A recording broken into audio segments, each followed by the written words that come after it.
Hello, my name is Gabriel Ndikon of the Confit Global Consulting. Ishaiser Gabriel Dicon of the Confit Global Consulting for medical, pharmaceutical, and innovative technology.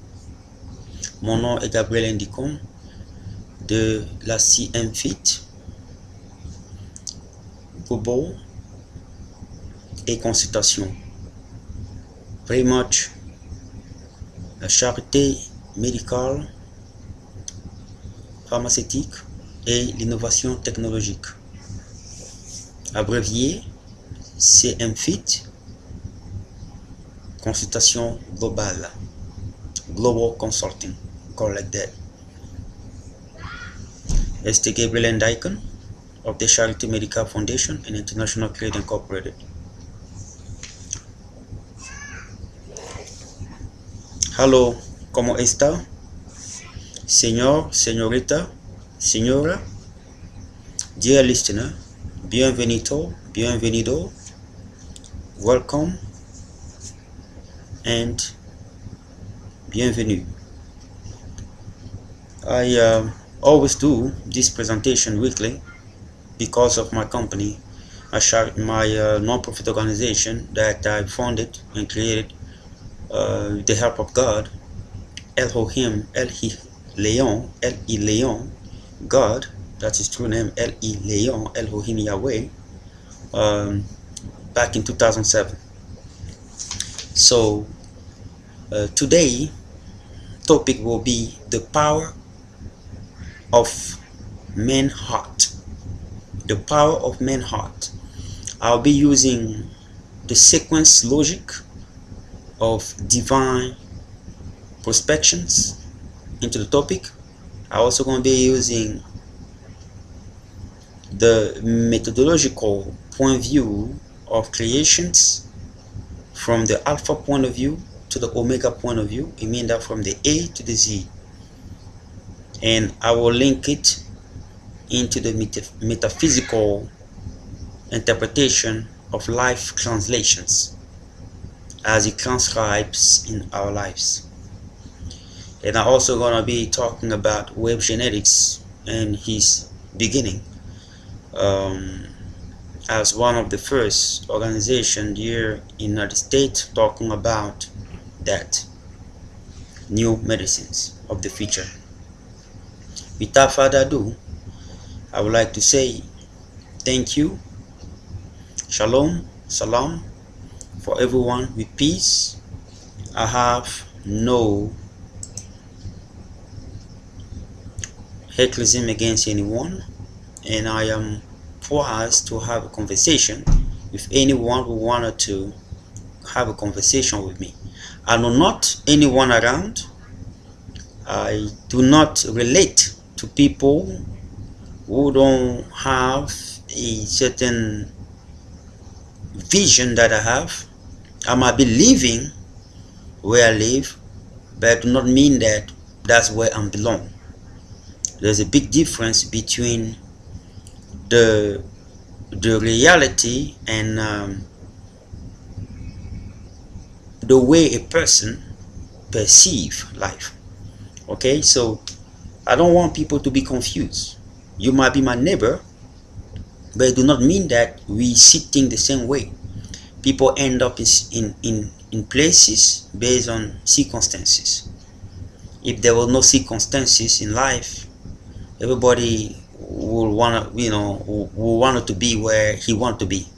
So those are the challenge we have to deal with in life. So that's what it is, and it's just very kind to people to realize it and take their place. That's what it is. I am not after people who have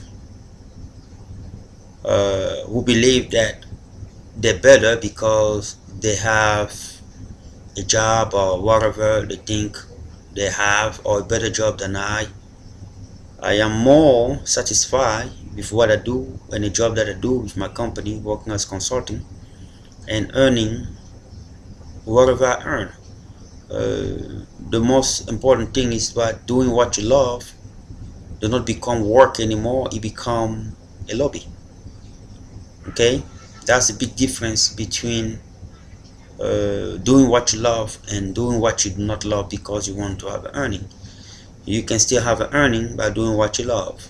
I am just good with what I'm doing. I don't really believe in what people are saying about my ability and efficiency in that regard. I wanted to say to people, like I heard some people talking today, that you have to know how to play the way of life and not allow life to play you. That's the best way to put it. Life in default have a lot of challenge. The reality of this life is on the physical reality truly of this life is owned by the demons beyond the scene. So you will have adversity, you will have challenge, and the best way to survive is to play into those ways of life and not allow life to play on you. So there is a big difference between those who want to exist and those who want to live. You want to leave a legacy into this earth. It do not come by becoming a follower. It become by bringing an impact through sacrifice, and it come through pain. You wanted to leave a legacy here in this earth, you have to embrace pain. So that's the very important part of life, and people must know that we all come from diverse culture, we all come from diverse places, but we must respect every single one of us according to their culture. Everyone have a way he see life. Everyone have a way he derive his life. Everyone have a background. Everyone have a story. Now you cannot judge people based on what you see only, because there's always a hiding story behind every single individual. So it's very important and crucial that we know where the people come from, what is the reason behind the decision, and what exactly they wanted to do in their life before you can adjudicate, you can judge them in any way. Like I say again, life have its own way, but men don't have to become victim of the way of life. Men have to play with that way, follow the wave, so that you can run for a long time. Life is a marathon. You're running 100 miles today by foot. The beginning is always very exciting with enthusiasm, but when you reach your 50 miles, you start wondering if you're gonna get there, because you have used already much of your energy and your body is getting tired, and you start losing hope because you're not getting into the destination. It's the way that our life is. The difference is that we do not know our destiny, but the person who sent us here know our destiny. He have the map. He know where you have to be. So when you run your marathon of 100 miles, you're gonna cross many cities, sometime many regions. You're gonna see a lot of people, different people. You're gonna face different adversity. There will be places where when you run, you're gonna be raining. There will be places as soon as you pass the raining place, you're gonna be like cold wind going around, and there will be places where you're gonna have like form of tornado coming up, warning. And as soon as you pass those places, you're gonna see sunshine in one places, and as soon as you pass that place, and then the sun go down, and so forth and so forth. It's the way it is. That's how life is. So when you reach a certain place, the wind is so hard, you just want to stop. I can't go no more farther. The storm is too heavy. It's coming at you, and then you're running, and then suddenly you have a hill. The hill is so hard to get through.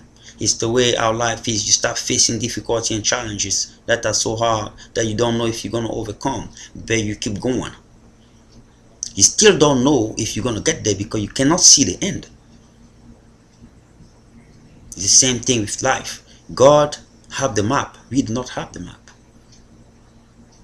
So we are going into a journey that we truly do not, truly is the key word, truly do not know the map. So we're doing our best to keep up our life into that destiny, that path, correct path we call estimated path. And then we get tired. But in the same time, we wanted to have a good life. We want to have a good life. You run 100 miles. You have not reached your final destination, but you wanted to have the trophy. I want to have the medal. Because, you see me, I have run already, more than half of the distance. So, you know that I have my foot was not always right. I have some medical condition. Can you give me the medal here? They're not going to give you the medal. Because you sign up to run 100 miles. You have to finish 100 miles in order for you to have your compensations. Those who finish the 100 miles, they have $50,000 plus profit plus a lot of other things. But you're already halfway. You start talking about, God, you start talking to people who are running the show. I have some medical condition, you know that for a long time, and then now I can't reach it, so can I have at least half of that? They're not going to give you that. It's the same thing with life. God have a destiny for us. We have to reach the finish line. We have to be where He wants us to be so that we can glorify Him. Therefore, you're going to have what He have reserved for you. Some of us, and then you don't going to run 100 miles in 2 hours. Unless you faster than the time. Only angel can do that. Only God can do that. Only Jesus Christ can do that. But the man cannot do that. So it's the same thing for life. Some people are going into different regions, different weathers, different thunderstorm. They see different people. Bad people, you're going to see when you run, you're going to see people going to be like, they give you some water to drink. Some people are going to be like, keep going, man, you're going to get there. Some people are going to be like, I hope that he doesn't get there because he's going to have 50,000. You're going to see all the kind of people when you run. It's the same thing in life. You're going to see good people. You're going to meet good people. You're going to meet people who want to help you. You're going to meet people who want to bring you down. But you keep going. You keep going. You keep going. You keep going. And then the wind comes very harsh. You never run a marathon where the wind is going. It's like you climbing a hill. I'm telling you, I run one like that. Even if you're running in a flat platform, it's like you're climbing a hill when you're running against the wind. It's the way it is. And you get even more tired than ever because your body is like heavier. Because you're fighting against many forces. You're fighting against the gravitational force. You're fighting against the force of the wind coming against you. So, and then you're fighting against any angle of those forces regarding depending on the directions toward you, against you. It's like a resistance. You have your force, that the motions, and you're going against the force of the wind. Yeah, you're gonna spend, lose a lot of energy. Discouraging. Life is like a long distance marathon, and I am encouraging people to start running long distance marathon, because the pain you're gonna feel gonna help you to understand people when they hurt you.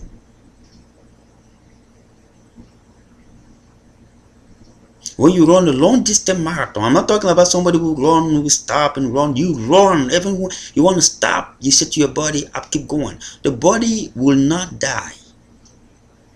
The body will not give up if you don't give up. The body, the way God made it, He recharges Himself through pain.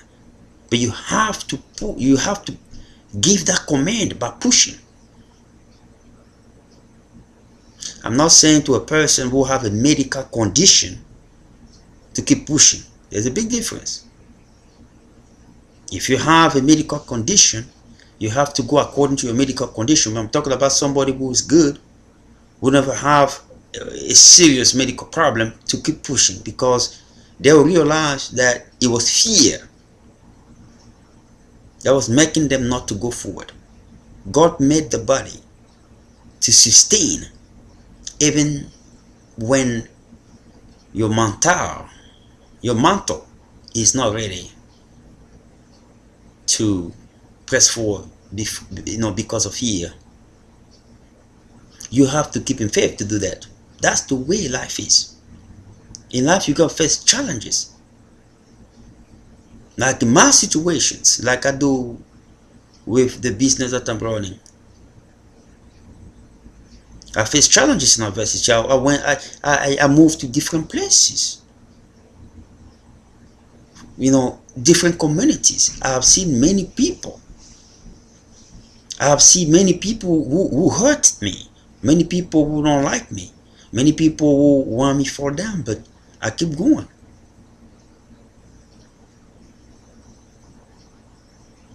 I speak my mind, but I don't hate them, because I know that they don't know what they're doing. They think they do. Everybody think they do know what they're doing.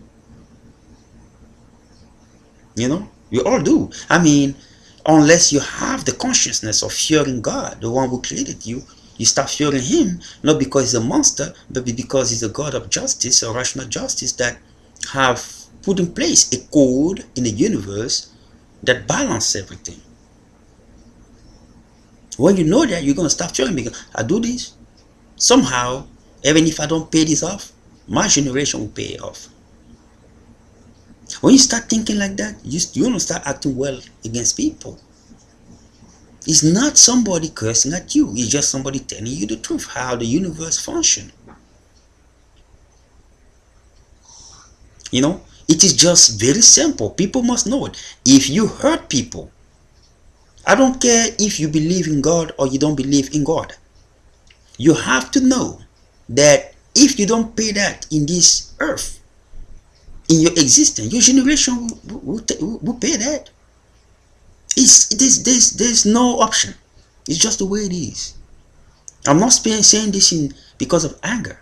I say this because I love the people. I want to open their eyes, because I know they don't know that. You do not always, when you see people here in this life, they have the problems. The problem don't always come from them. It might come from something that the parent, the grandparent, the great-grandparent have done a long time ago, before they were even born. It is the reason why they talk about Jesus Christ, take all your sins. It is the translation of it in the spiritual realm. Some of you will take the load of the generations, the pain of the generation. That's the reason why when you're suffering and you go into what you're going through, you're not only suffering for you, you're suffering for your generation as well. When you look, David David, when he left, when he died, he went into heaven. Solomon start getting off God's track, and Solomon was a little bit saved with 2 tribes. God said to him, it's because of your father that I'm giving you those 2 tribes, not because of you. If it was only you, you should have lost everything. I should have taken everything away from you. But because I gave my promise to your father, who have served me well, that's the reason why I'm giving you those 2 tribes that you're going to have. So people must be very careful when they're hurting another individual. You don't have to believe in God. You have to know that every single one of us is a representation of God in this earth. Every single one of you are a representation of God in this earth. You do not know when you're going to die. You can die today, you can die tomorrow. You can die anytime, at any time. You can go sleep and never wake up. You can go out and do something and then just pass out, and that's it. You can go to a party and then pass out there. Nobody knows when you're going to die. So you have people out there circulating in a normal society, forgetting about God will exist. Because they wake up every day, you don't know how many kind of effort God put in place to those angels, those people over there put in place to keep your life. It's more than you think. You're not alive because you eat. You know, eating is only maintenance. It's maintenance. You're alive because there is a program that gives command into your DNA, that feed your DNA to do exactly what it's supposed to do to keep you alive.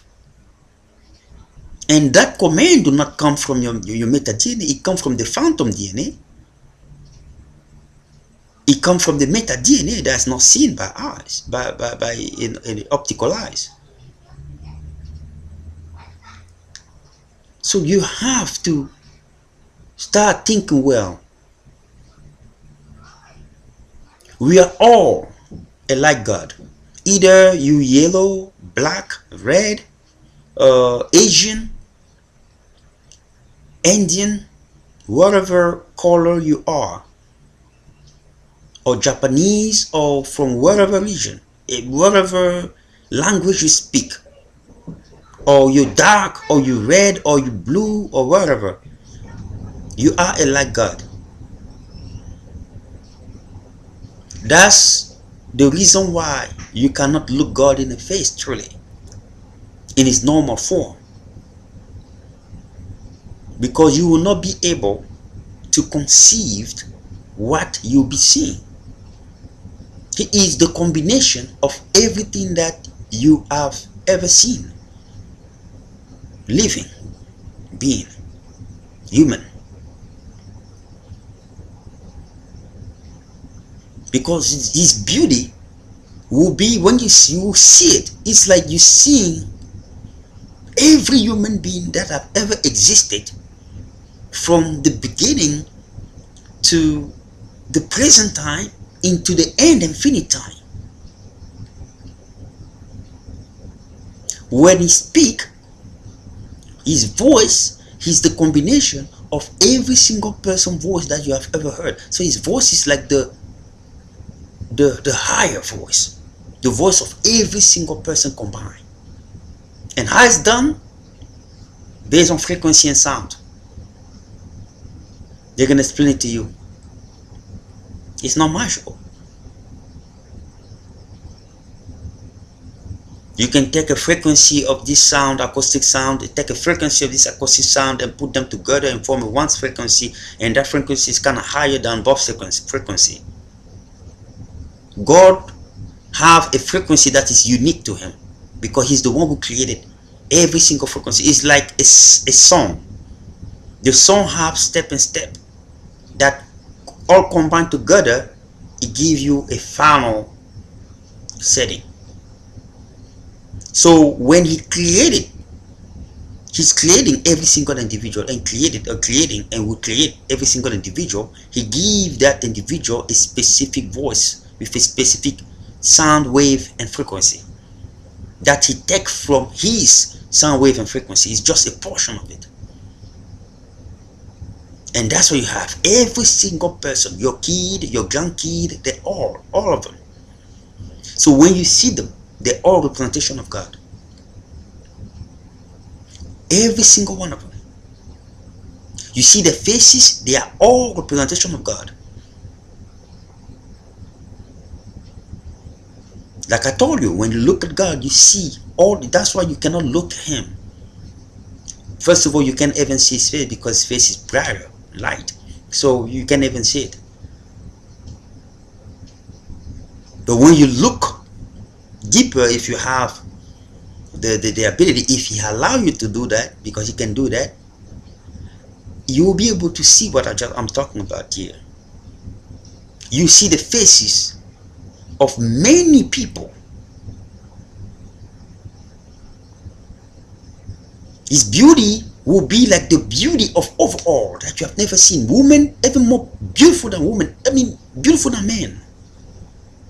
Like you have ever seen before. Now he can decide to take anyone's face as he wish. Anyone face as you wish. He can decide to do that if he wants. Let me give you an example. How he can decide to do that as he wants. Couple years ago, in my visions and dreams, I was called in the heavens, the third heaven. I got caught up in a palace of God. Big palace, very big palace made of marble.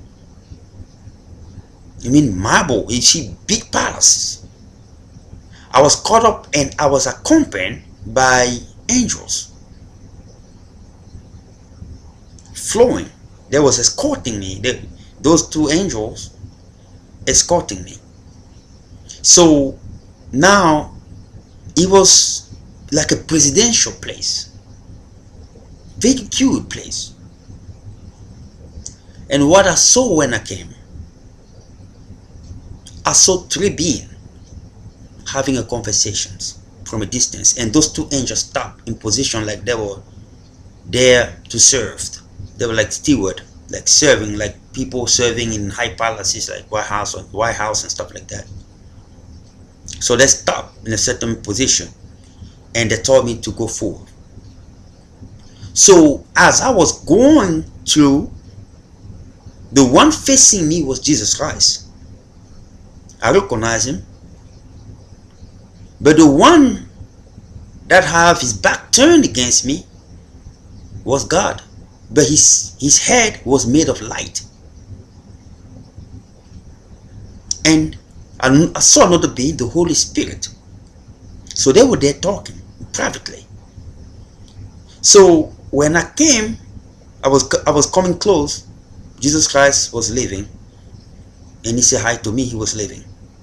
And as soon as I was coming close to God, as he was turning toward me, his face was changing to a human form, because I could not see him. I don't have that power. My spirit would die. So he was turning. As he was turning, he took a human form. And that's why we start talking. So the point is this. The point is, he is the combination of every single person. Don't see people out there that come from different regions, they come from different, you see, some people are short, some people are big, some people, they are a representation of God. They just took it from the genes, the original gene of the ancestors. And some of them are neglecting themselves too by what they eat and all those stuff. Now, I spoke about the power of the heart. We are like God when we are born. When I say we are like God, we are still like God as we are right now. But I say we are like God because our heart is clean, pure like God when you're born. That's what I say. You are like God when you're born. Because your heart is pure, no sin, like God when you're born. Your spirit is clean, pure, innocent. Your brain don't have nothing. That's how God is. And that's how God wants all of us to become, to stay. You grow into the body, but your spirit and your mind are still a spirit of a baby, a clean soul and spirit and mind.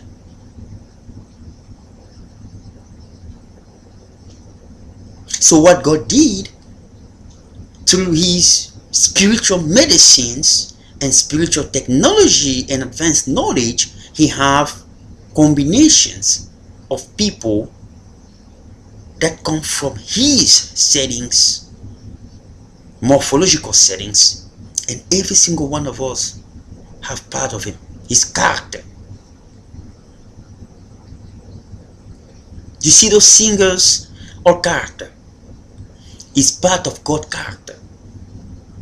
So they're going to say, where women come from then? Because it seems like God a man. Yes, he is a man. But what happened is this, he proved it. He created the man were created like him with the XY chromosome. And from the man he took the ribs and double the X chromosome to formulate the female. So the female come from where? The female come from God as well. So his beauty is even more than the beauty of a female. So when you see God, he's like the combination of all beauty. There's nobody beautiful than him. Trust me. And then you have not even seen the angel as well. So the angel also look like him. They come from him as well. With the voices, with the talents and ability, they all come as him as well. So when you're born, your heart is clean. What makes you different from where you were born to today? Your heart have changed. It is not our mind that makes us bad people. It is our heart that distinct darkness and light.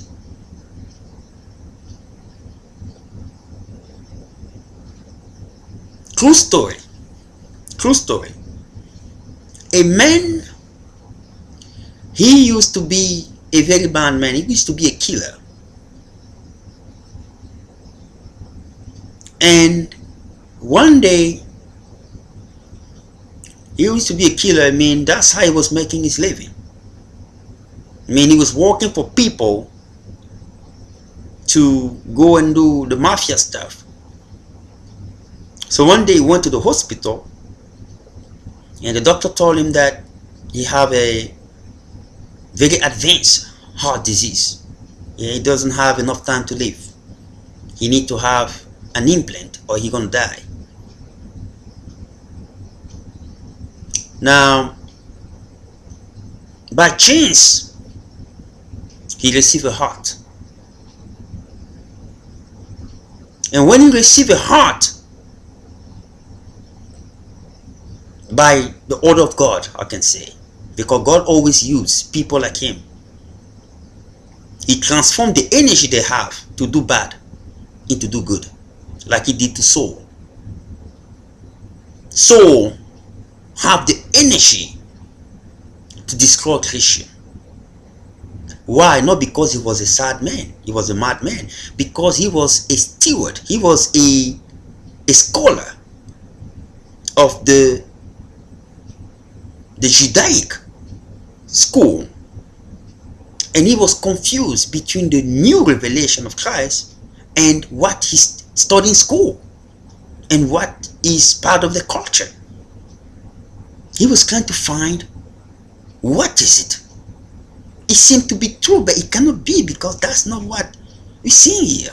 That's why he was confused. As soon as he find the truth, Jesus Christ, he changed completely, because that's exactly what he needed. But he didn't know how to manifest it. He manifested through brutality. Because for him it was like, if your God is whatever he is, I'll kill you, I'll see the manifestation. So when he saw Jesus Christ, and then he became blind, and then all of that, and then he recovered, he became a true Christian. So God said, I choose him, because he have the energy that is needed.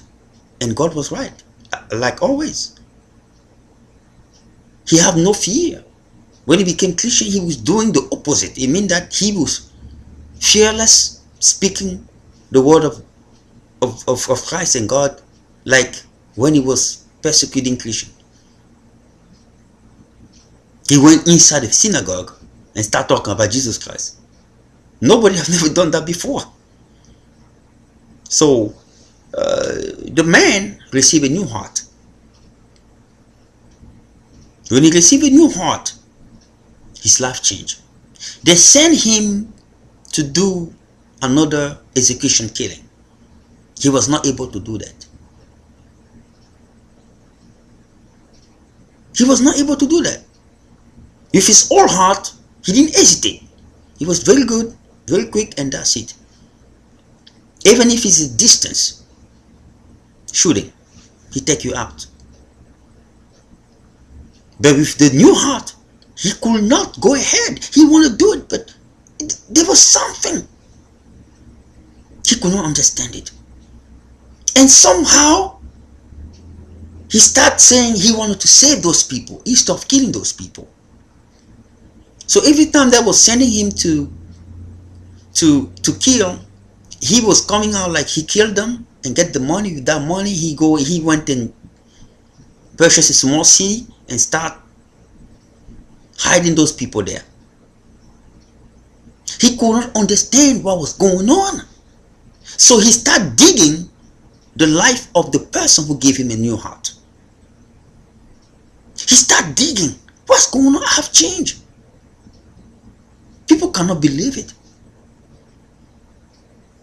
Because people knew that his master, when he sent, he was a killer. So how do I survive with this man? What's going on with him? So he started digging. He realized the new heart he received was from a 17-year-old, same blood type, everything match. God plans. And that 17-year-old loves to serve people.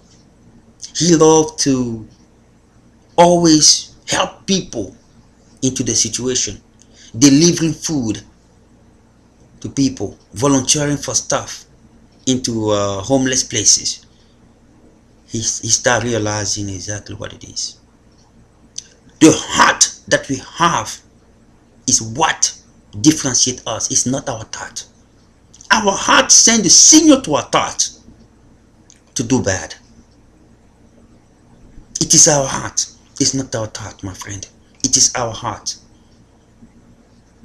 So the difference between you as a baby born to you that is today is because your heart became hardened and your heart became dark to do evil, or your heart became good to do light. It is your heart.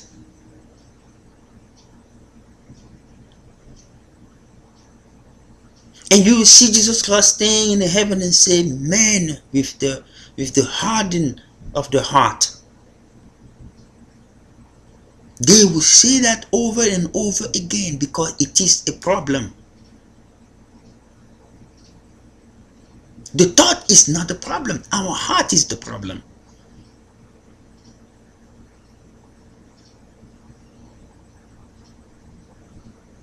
When you put your heart to something, you have to love it before you can act on it.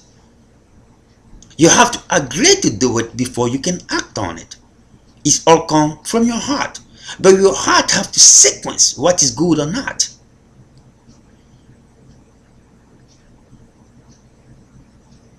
When your thought come with bad thing and send it into your heart will say no. Your heart will send energy depending on how you program it from your inner self. Will I do it or will not? If your heart loves to do it, your thought will go with it. It is the way it is. Why that person was not able to do that? Because every time that his brain sends a signal to the heart sends something that is positive back into the brain, saying that that's not good. You loving person. You start seeing the value of an individual.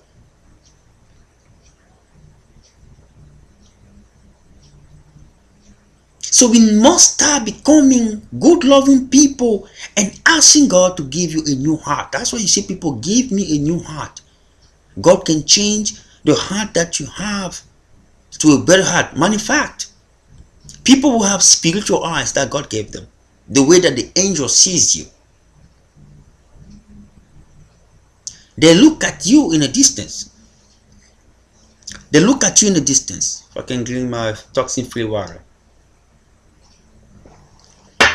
They look at you in a distance, and in a spiritual realm, they can see the light that propagate from you. Some of us have a lot of dark cloud around them. Dark cloud mean that the person is too evil inside, and they know that. And some have light, good, light cloud around them. It means the person is good. His heart is propelling good energy. If they can open your eyes, your spiritual eyes, to see stuff, you'll be amazed. You're gonna know in what world you live in. Some of us need a repentance of heavy dimension. It's not because God do not come, God El Elyon do not come in front of you and knock your door. I saw what you done today, that you believe that you're doing right. Or you don't see an angel touching you on the shoulder and saying, hey, I saw what you were doing today, man. Don't do it again. There are certain people just believe that everything they've been doing is right.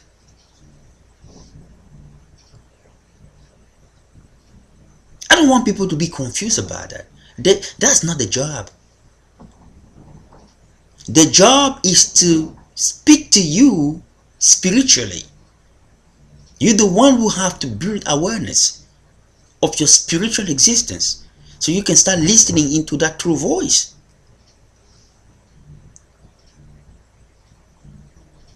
So when you start listening to that true voice, they're telling you, don't do it.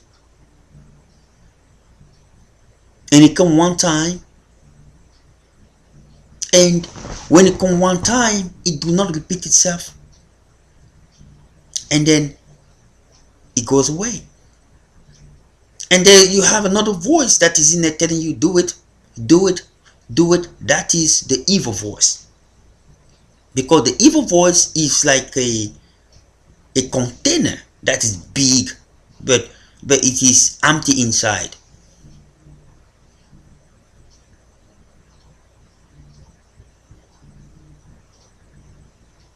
Like Jesus was referring to a sheep that have an appearance of a cow. A sheep that is covered with the clothes of the cow. You see him outside, you think everything is good, when inside is empty.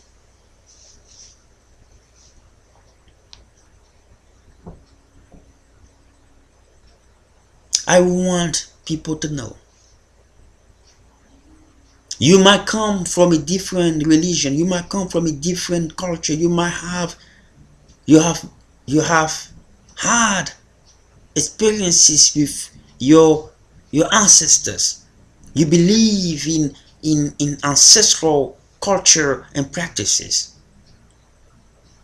But let me tell you something. If you do not believe in God, that you believe there is a creator, your ancestors have no power if not given to them by God. Pretty much your ancestors should have not even existed if it was not God. So that notion that you stand into your culture and start praising your ancestor without acknowledging the existence of God is blasphemy.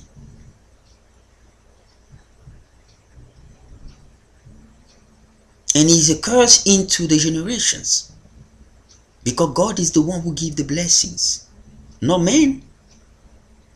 Men are the transporter of what God decides. They are not the makers. So if you stand there and you are doing evil stuff and you believe that what you're doing is right because you in your culture you have never known God. You have never, I know people don't like the name of Jesus Christ, so I talk about God here. Okay, if you have not known the great El Elyon, you have to know that he have made this universe and he have made universal laws that control us, the energy that surround us, the energy that dictate how our life will be is as well. Everything you do is recorded at a millisecond. Everything you do. Do not lie to yourself that you're by yourself. Do not fool yourself. You're not by yourself. I don't care if you are the president. I don't care if you are the pope. I don't care if you, whatever position you have in this earth. Whatever position. I don't care if you sleep in a garbage can. God is in control of every single thing that goes on here. Everything that you speak behind the phone, try to nail somebody, try to kill somebody, try to bring somebody down, you are just committed a sin. Do not kill. That's the sin you have committed. When you make conspiracy to bring a person down, you're committing a sin of do not kill. You just don't know it. Do not kill do not mean that you are taking a weapon and shoot somebody or taking a knife or kill somebody. Do not kill. People have to, it's not only that. The law of God are very, very complex but simple. When you predict the fall down of a person, when you conspire to a fall down of a person, is the same thing as try to kill the person or killing the person. Because you are killing a person alive. It's like you are drinking the blood of an animal or of a person while the person is still alive. That's what you're doing. When you are bringing a person to misery, you are sucking up his life. You are eating his life. You're eating that person while he's still alive. So you are committing that crime of killing a person. Do not kill. It's there. You have to know that. Because many of you, you're going out there, you must start teaching the harsh way. The harsh way means you don't go and slam people. You don't listen to God's voice. No, you speak the truth the way it is. The truth will always hurt the heart. Because in our society today, people wanted to listen to what pleased them. If you come into church and say, those who are committed a crime today or sin today will go to hell, people are going to be like, what day are you to say that? What day are what? It is in the Bible. You know? And the people are going to tell you that. Who you talking to? So you come in church so people can tell you what you want to hear, and not the message, the gospel of God. Yes, you know, hell exists, heaven exists as well. So do not stay there and fool yourself in thinking you're living in a life where God don't have any control.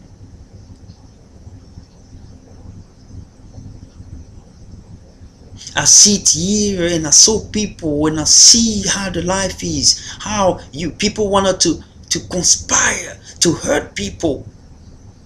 They don't interpret the law of the Bible, the law of God, very well.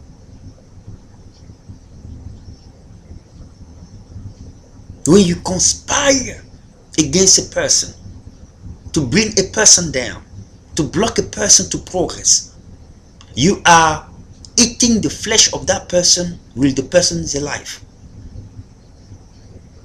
That's the reason why God said, do not eat an animal, the flesh or the blood of an animal that is not killed. It's the same translation.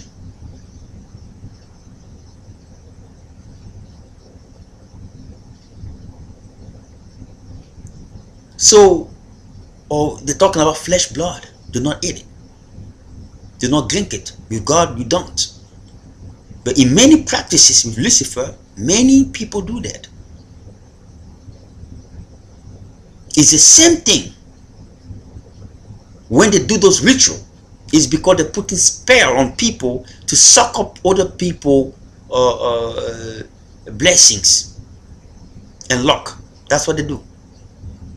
And when you do that, that's exactly what they do when they do that. God didn't put those laws there by mistake, because those laws have spiritual meanings as well as material meanings.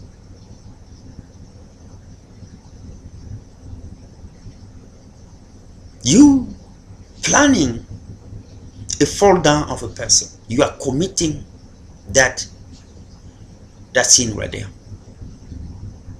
Do not kill. You're killing a person while the person's alive. That's exactly what you're doing.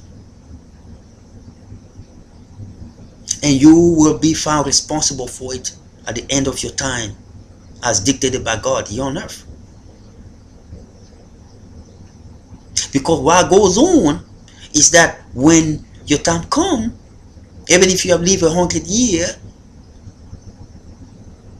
even if you have lived only 30 years, as you go into your final destination, the solitonic quantum messages will be showing you exactly how your life was, what you have done, as you're moving forward to it. So you will be judged.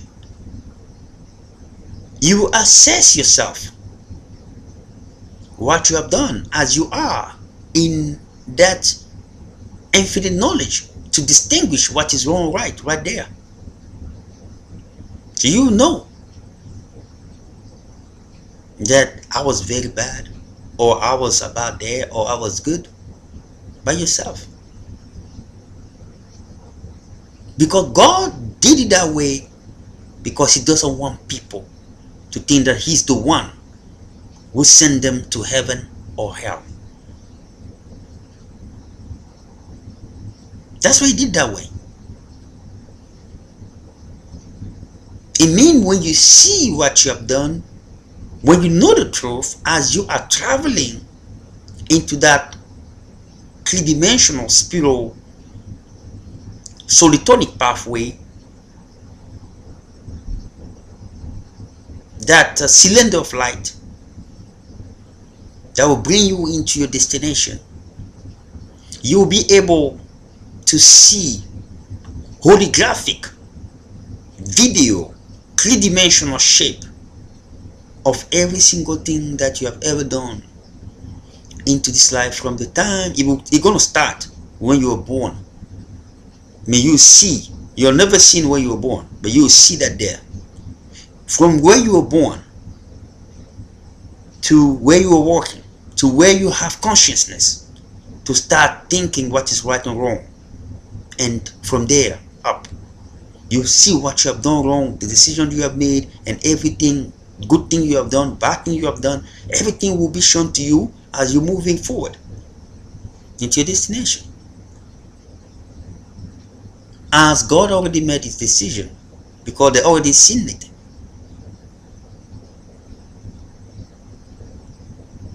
So that's what it is. So you have to know that this is not scary stuff. When they say fear God, it's not fear God because he's a monster. You fear God because the truth is the truth, and the truth gonna hit you very hard. That's exactly what I'm talking about. When I said, first of all, I look at an individual, and I see an individual, and I see God in front of me. I don't care how ugly the guy look, the point, or the lady look. The point is this: it is our heart that make us monster or make us good people. It is our heart that distance us from God. Our heart, because our heart and our thought are interrelated. Your thought sends the signal, and your heart responds. I love to do this. You're always going to see people saying that. Some people become killer because they have the passion of killing. I mean, they have love for it. They're never going to see people say because they have a thought for it. They always talk the passion of killing. Because it comes from your heart. Your heart is the defined portion. There are people who are born good. Like somebody like me, I will never be part of the freaking conspiracy of people who try to hurt somebody. Never. I'm telling you, even if you make me drunk. Just to tell you, it's your heart. Your thought can have bad thing. Your thought will always have bad thing. But your heart is deterministic of what direction you want to go. Your thought is open into this universal spiritual world as well as the materialistic world. Your heart going to be bombarded by a lot of thoughts. You cannot avoid it. But your heart is something that you can control from within. When those thoughts come, it go in concert with your heart. Will I love to do it? You do it because you love to do it. That's what it is. Why you love to do it? Because you love to see something happen. I wanted to see this person sick. I wanted to see this person miserable. Because you love. There's a love on it. It's not the thought only. The thought sends the signal, and your heart have to approve it. And when your heart approves it, it sends a signal back to give order into your thought to take action. Depending on how your heart responded. If you have a dark heart, yes, go and do it and kill him or put wherever. But if your heart says, no, I'm a good person, your thought will not go forward. Because you just seize the actions. That's what you did. You want to tell me that I never have thought about stuff?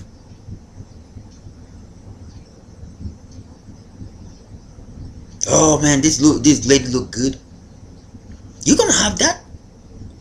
Now the signal go into your heart saying, no, I'm not this kind of person. End of the story. But you're gonna see somebody who loves to do this stuff. He's gonna take action to go and do it.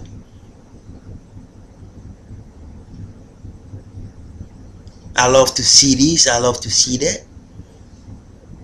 It comes from your heart. What makes you different? What makes you not be like God anymore? From the baby you used to be. That's why God always liked to hold people like babies. with his hand, because it is the way he wants people to be. When Jesus Christ said born again, that's what he was talking about. That your spirit be born, reborn, so that your heart can be transformed into good, like you a baby. And he said that's the only way to get to heaven. So if you don't change your heart, you will not get there. You will not get there. It is very simple. The point that I'm making is not that I try to scare people. I'm not in the business of scaring people. But I see a lot of darkness, a lot of people doing so evil stuff, and thinking it is all good because we live in a society in which we only know that you have to take action. The spiritual world doesn't matter. If you don't take action, nothing will happen. When somebody die, they start pointing hand. Well, it was not good that he died. It was not good that he died. You should have taken action to avoid that he died. It's just something I don't understand. Nobody never turned the path and say, maybe there's somebody bigger than us here. The point is, we have to look into the spiritual, because the spiritual is the beginning of all our problems. Our problem do not come, I'm telling you today, I'm speaking with kindness, with compassion. Our problem do not come from the physical world. I want the entire world to know that. Our problem always begin in a spiritual world. There is a knowledge how to bring what is spiritual to physical. It is a code that we do not know, but it's a very high level magic, high level knowledge. God have enormous wealth. God do not need men. We need him. God can transform the earth monetary situation completely in 1 second, because he have control of the cosmic force. And when you have control of the cosmic force, you can't, and then you know how to transfer that into the materialistic world, you can influence all the situation in the materialistic world. And Lucifer also have access to it. So that's why he's able to function with the money and influence people, because he can bring the spiritual into the material. So all your problem always starts spiritually. Matter of fact, even your birth don't start physically. Your birth start spiritually. So before you were even born, you are already prepared in the spiritual world, because they know it will happen with 100% certain. Before you are even accepted, you're already traveling in the spiritual world with specific angel to bring you down on earth. The thing that people see as a normal thing is not simple. It is a preparation.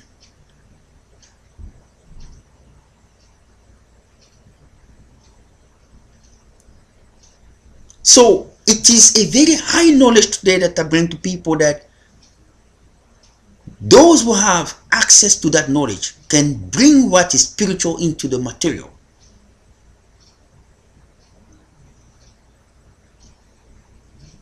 That's how Lucifer is able to show you this house full of money. And pure money, not fake money. He can say that to people. That's how he gets people, because God gave him authorization to do that. Why? Because God is a divine God, holy God. He is a pure God. Lucifer challenged him that we are not worthy.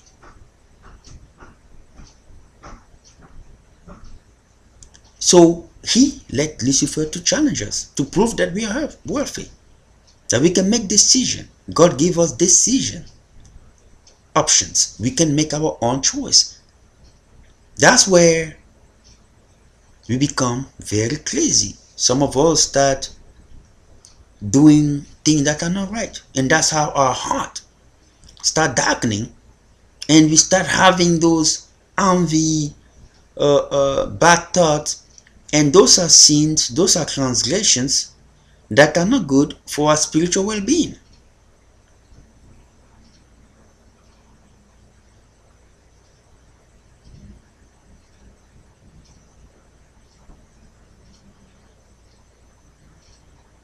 The point that I'm making is that it's time for people to wake up. It's time for people to wake up. Your problem start spiritually. Your problem never see your problem as a physical thing. Every time you have a problem, it comes from a spiritual point of view. You have to know that. There are people who send spell on other people, and things start happening to them. They do that by doing some rituals.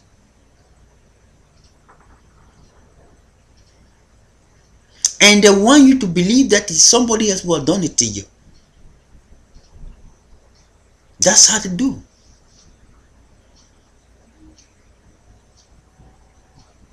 You always have to know that all your problems are spiritual. Link into the spiritual. The problems of our nation, the problem of people are spiritual. My problem that I have in this nation today, in the United States of America, are spiritual. But it happened when I was still an ignorant in the spiritual world, not like today. So the people who have done it, the people in power who have done it, they are using my luck at this point. They are using my luck. I am here in America because certain people in power are using my luck. They are using it as I'm talking right now. But I am not going against them. I don't gonna go against them. Because there's nothing I can truly do. If I want to go against them, I will be doing evil thing. Because answer to evil, you have to do evil thing. So you say to God, give me the baton to respond. I'll do it my way. I'll leave God do it. I'll leave God do it. People must know that. I don't want to say the name of those leaders. But I know who they are. But I want them to know not to fear me. They have to fear God. Because God will be the one who's gonna answer to them. Because I will continue to pray. So they must be ready. They must know. And they must be ready that it's coming. So I'm telling you, you have to know. I was born in a very, very lucky star. Very, very lucky star. I don't need to kill people to be wealthy. That's what they want you to think, because that's how they did the spell on me. They did the spell on me so that people can look me. That's how the spell are made. When they do spell, what they do, they take your luck and they put the reverse, and the reverse come on you, and they manifest it materialistically so people can see it as you are the bad person, because that's how the spell is. The spell is about. The spell do not go by good. The spell comes this way. They take the good and they give you the bad. It must always be like that. Life has always been like that, since evil entered this world. There is no neutrality in spell. Somebody use the good, the other person going to have to pay the price. It is how it works. So you must know that you are here hurting me. They send a spell on you, so the demon are using you to do exactly what they want you to do. In every single scenario that you do that bother your conscience, there is a demon behind it.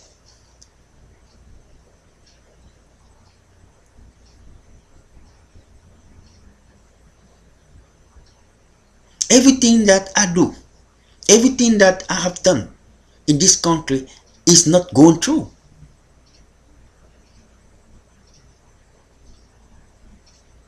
So you have to know that your problem are spiritual. I don't say it because of my experience. I say it because the truth. All your problems are spiritual. Never point a hand on a person. If you have a problem in your life, you can be mad because of the circumstances, but when you recess, I am advising you to go somewhere, sit down and start praying, so you can have an inspiration on where your problems are coming from. There is a demon always there. It's not because it's America there is the demon. The demon exists in this country than you ever imagine.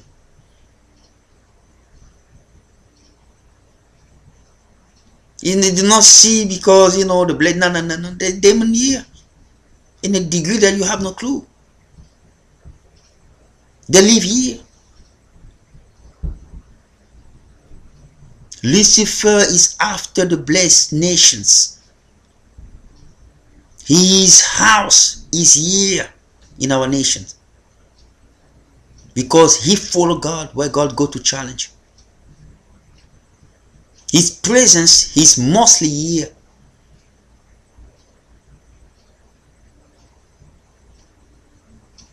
Those that are doomed are already doomed. He doesn't really care about those that are doomed.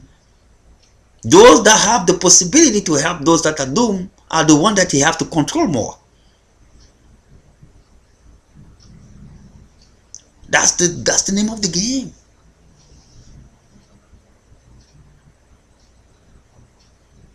So you must know that you are there. You don't understand how the world functions. You're gonna tell me that I don't understand how the world. I understand how the world functions.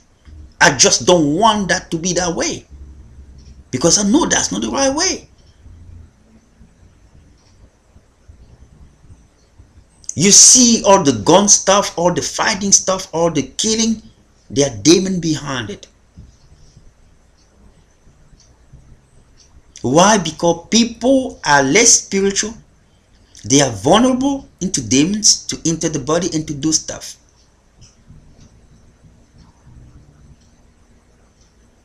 People must start realizing that there is a spiritual world. The spiritual world as God made it when he created the universe. God created the universe, and in the universe he created the spiritual realm is part of it, because the word that created the universe is spiritual. So our materialistic world is built within the spiritual world. We live inside the spiritual world without knowing.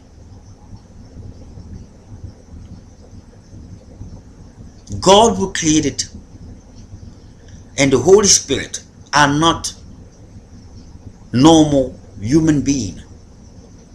They are spiritual beings. and they created what can be seen by bringing forward what is spiritual into visual, into material. Everything that you see came from where they're from. And it is only a prototype of it. It's not even the true thing. The true thing exists where it originates. You want to see the pure gold? You go to heaven. You want to see the true trees? You go to heaven. You're going to see the true trees. The trees that sing. I even said the tree that sing. You see a tree that talk to you. You'll be surprised. A tree that live like a human. That responds. That is a life. You go there, you see it. The tree of life that once was in your earth, in the Garden of Eden, you see it over there in heaven. They're there. But don't exist here. You have the pure thing. What is spiritual is what created what we see today. So there is an energy that surrounds us, that's all over the place, that control everything. It is part of that high intelligent computer that control all the move and record everything. The thought of everything, the thought of everyone.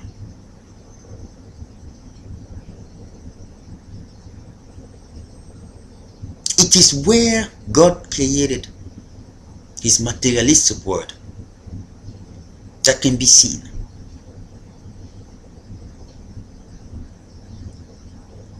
So when you have a problem, you have to pray. Prayer is what will bring you, will make you communicate with the heavens. Because they do not appear anymore like they used to, like God planned it. So by praying, it is the only way you get into you get into contact with the people in heaven.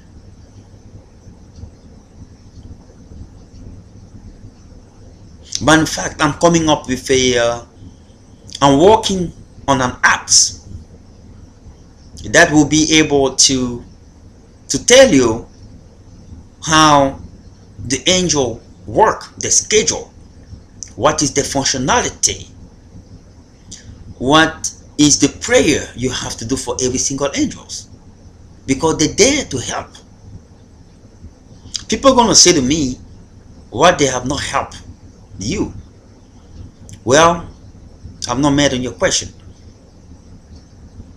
You don't ask those kind of questions when you deal with God.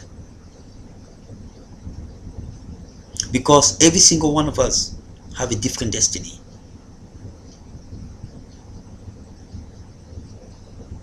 You do not know how God placed mine. The only thing you got to do is just do what is good. So praying for the angel for your problems have nothing to do with my life. It has to do with your life. And that's how people must move on and must see life. It's like you saying to Elijah and the other person who prayed the same thing, but Elijah's prayer went through, saying that how do your prayer went through? It's because he did something that you have not done.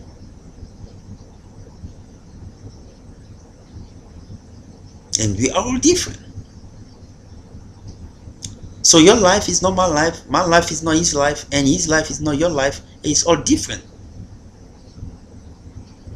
Some people will go into situations when your spirit is traveling in a spiritual realm, is going into storms. And the spiritual time is different from the materialistic time. The spiritual time seems to be smaller, but in correlation with the materialistic time, higher. So the spiritual realm, the spirit might be going in a thunderstorm there for 3 days. But when you translate that in your normal life, it corresponds into 10 years or sometime even 20 years of suffering. Because your spiritual is in a different dimension, and the dimension are related into time, and somehow they are interrelated in a different way, but they function differently. They move, they display themselves differently.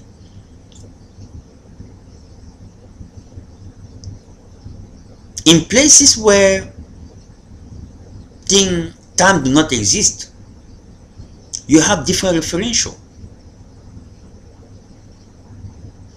That when you translate that year, like if you go into heaven, you do in heaven, let's say you do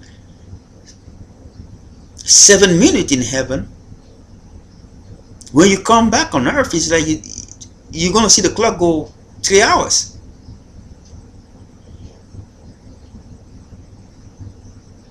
It's just the way it is. There's a correlation with it. Only God knows how I did it. God can bend time.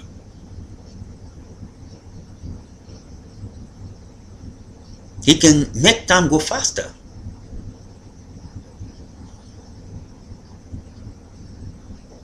He can even bend distances.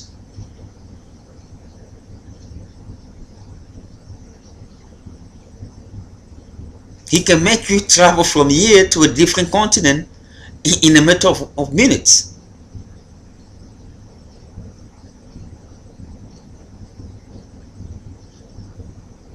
Just different plane and different portal.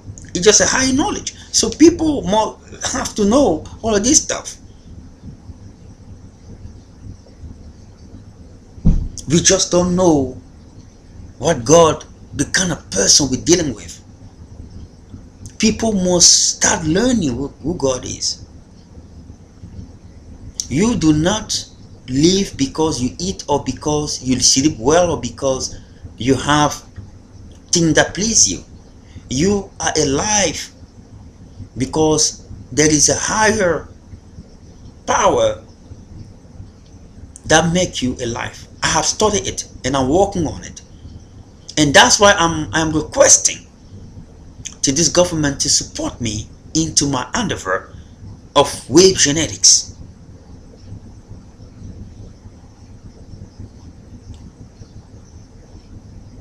Wave genetics. I am asking,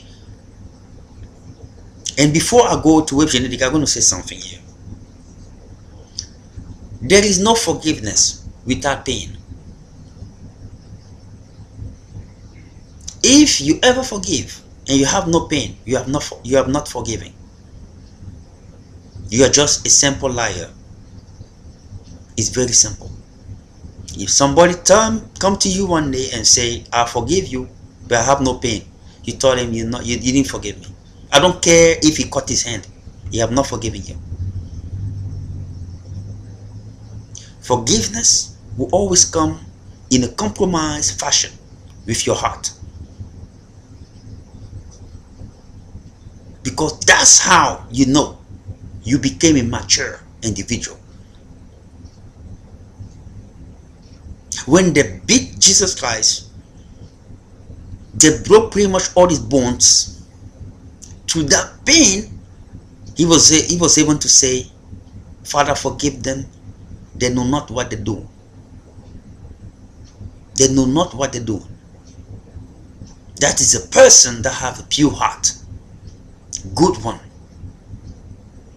No dark heart. Today, people are full of revenge because their heart is dark. Revenge, revenge, revenge, revenge, revenge, revenge. He get what he deserve. He get what he deserve. He get what he deserve. If people get what they're supposed to deserve, it was not Jesus Christ. It was us. But he said, no, forgive them. They know not what they do. So he took all the blame. And he did it with, he had pain. Let me prove you that he had pain. Before he said, Father, forgive them, they don't know what they do. He said, Hele, Hele, why have you forsaken me? So he's saying that, God, why have you forsaken me? Because he was pain. You have to know that. Somebody cannot say that and at the end and say, forgive them, and you say you didn't have any pain. So if you're not forgiving, I promise you, God made his plan so good with Jesus Christ that no one have any chance or any reason to do evil. He made the plan so good and clean in a way that, that's why when I look, I say, this is a different individual. The knowledge he have is infinite. He made the plan of Jesus Christ thing so pure that no one, even if you go to the worst pain, you will have no reason to seek for revenge. In the eyes of God. No reason at all. Because Jesus Christ went into a situation that is above all pain that a person can endure here. So people, they have small things that are done to them, I have to do revenge. If you do that, what gives you a reason that God will forgive you? He will not. Because he's going to look what Jesus Christ has done and say, no, you don't merit forgiveness. Jesus Christ said, do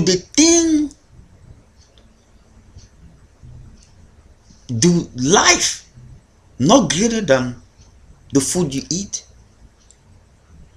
Do your body not greater than the clothes you put on? We, the people, always wanted to look things based on the material thing. I need to have revenge. Your life is more important than what you eat.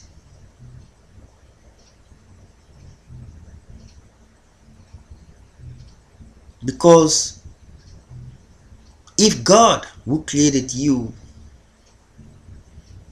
gave you life, what makes you think that God cannot give you food to eat? Why does he create you in the first place without giving you food to eat? Why do God gonna create something that is bigger and not be able to give something that's smaller like food? Why do God give you a body? He created your body, and you believe that he doesn't have a mean to give you clothes to put in your body.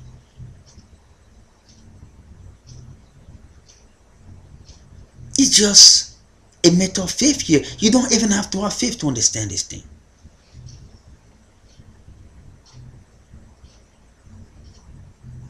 He didn't create you to walk out there naked with a corrupted mind. That's what it is. So it is time for people to start realizing how good we can become. Forgiveness will never come without any pain inside. Somebody have to be able, everyone have to be able to say, it is painful, But who I am not to forgive, if I would want it to be forgiven? It will always be painful. I'm telling you. Do not open your mouth and talk about forgiveness if you have not done so in your heart, that you feel the pain.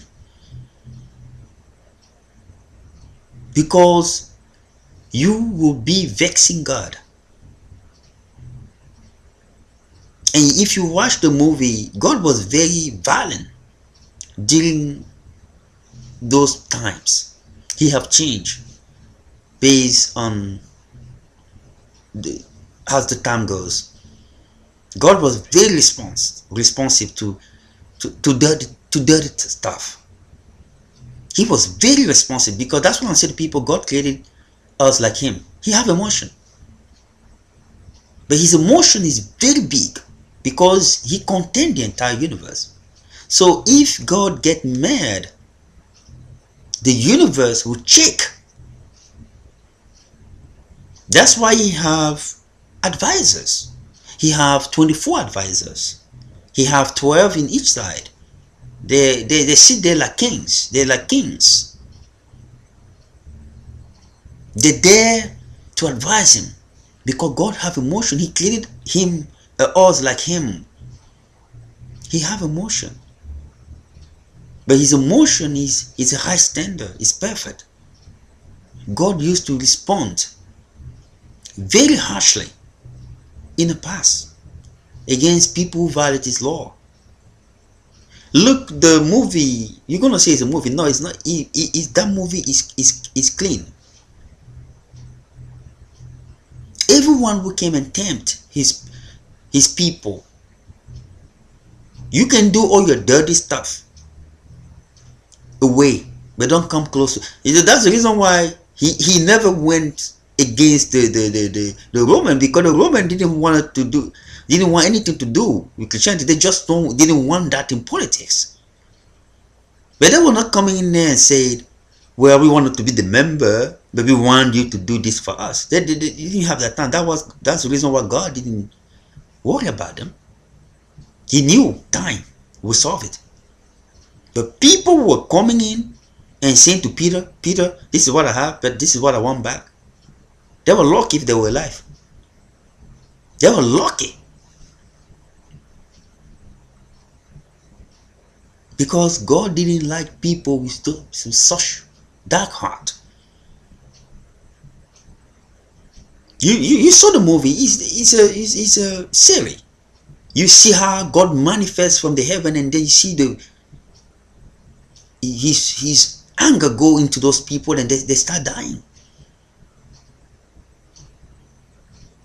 You see blood coming all over the place. You're gonna say, why do God do that? He's the God of goodness. Yes, he's the God of goodness. He gave a lot of time people to repent. But people continue to do the same thing. Why are you gonna question what God did that? When he gave a person 1,000 chances, you're gonna come and say what God did it? First of all, the guy saw how Philip was able to bring a person alive. Not by doing magic trick. Just by saying, in the name of Jesus, I'm freeing you from your prison. That lady come out from death. You have the courage to come and say, well, this is all my money here, hiding the other party, but I want you to do this. Why are you going to question if God want to take that kind of person's life? Because those kind of people cannot exist.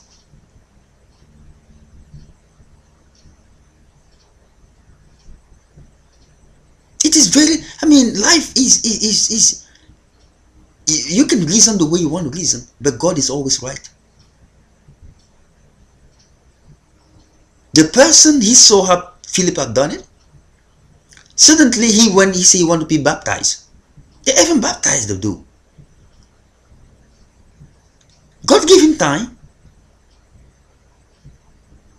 God showed him, and then suddenly he saw how Peter was able to cure an entire village of people sick. Even that didn't convince him Come on, you gonna come and say why God do that? God have a reason. But God have a more better temper today against evil. Because of Lucifer coming into the throne of God and saying to God that God is helping his people. If God is too pure and holy, and he say he have all that intelligence, he should let people that he created, that he believe is right, to solve their own problems and see how they're going to survive with his presence here on earth. And God have his divinity, he have the higher intelligence. He know that he created us well. So he don't going to go and challenge against Lucifer. He going to let it happen. That's the reason why he does not respond anymore so quick to think like he used to do. Because that was the beginning of Jesus Christ. Since Jesus Christ came in place, he changed the strategy. Back then, don't play with God person. You're done. Back then, before Jesus Christ, God was very vicious.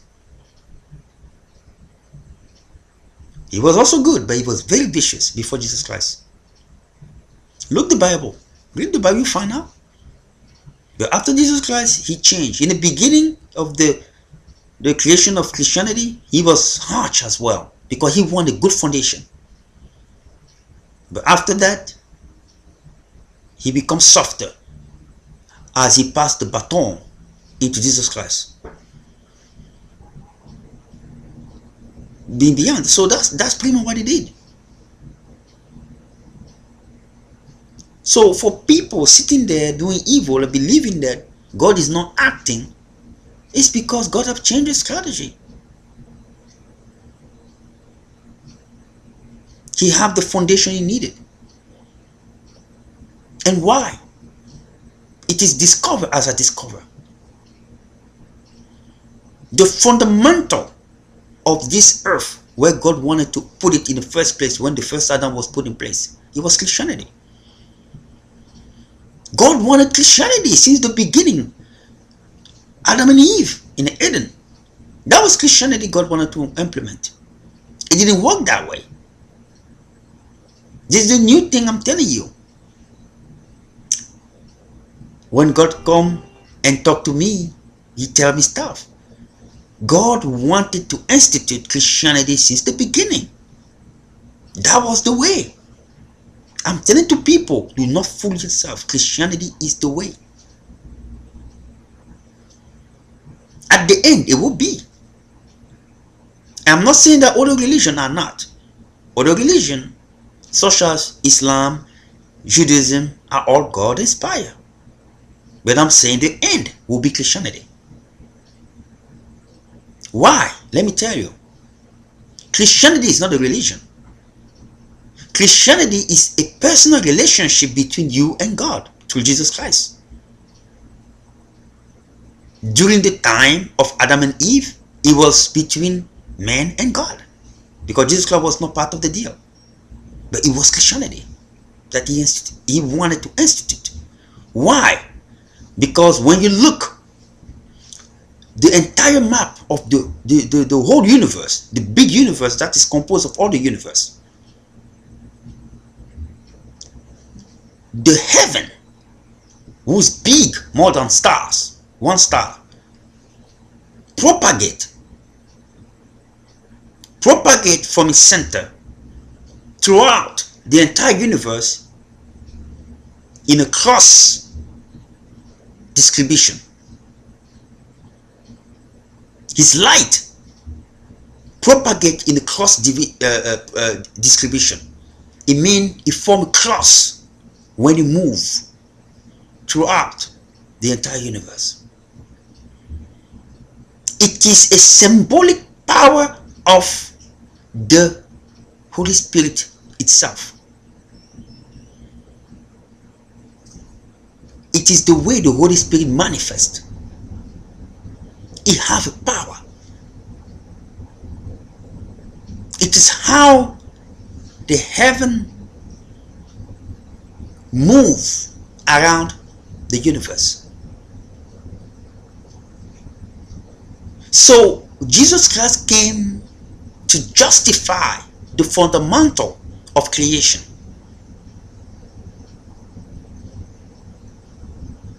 He came to testify the truth. That's why he was saying those stuff. I don't read the Bible too much, but I'm telling this thing because it is inspired and I understand it. I stopped reading the Bible a long time ago. When I was a kid, I read all of it, so all of it. Now I'm telling you stuff that comes from inspiration and from what I know is true.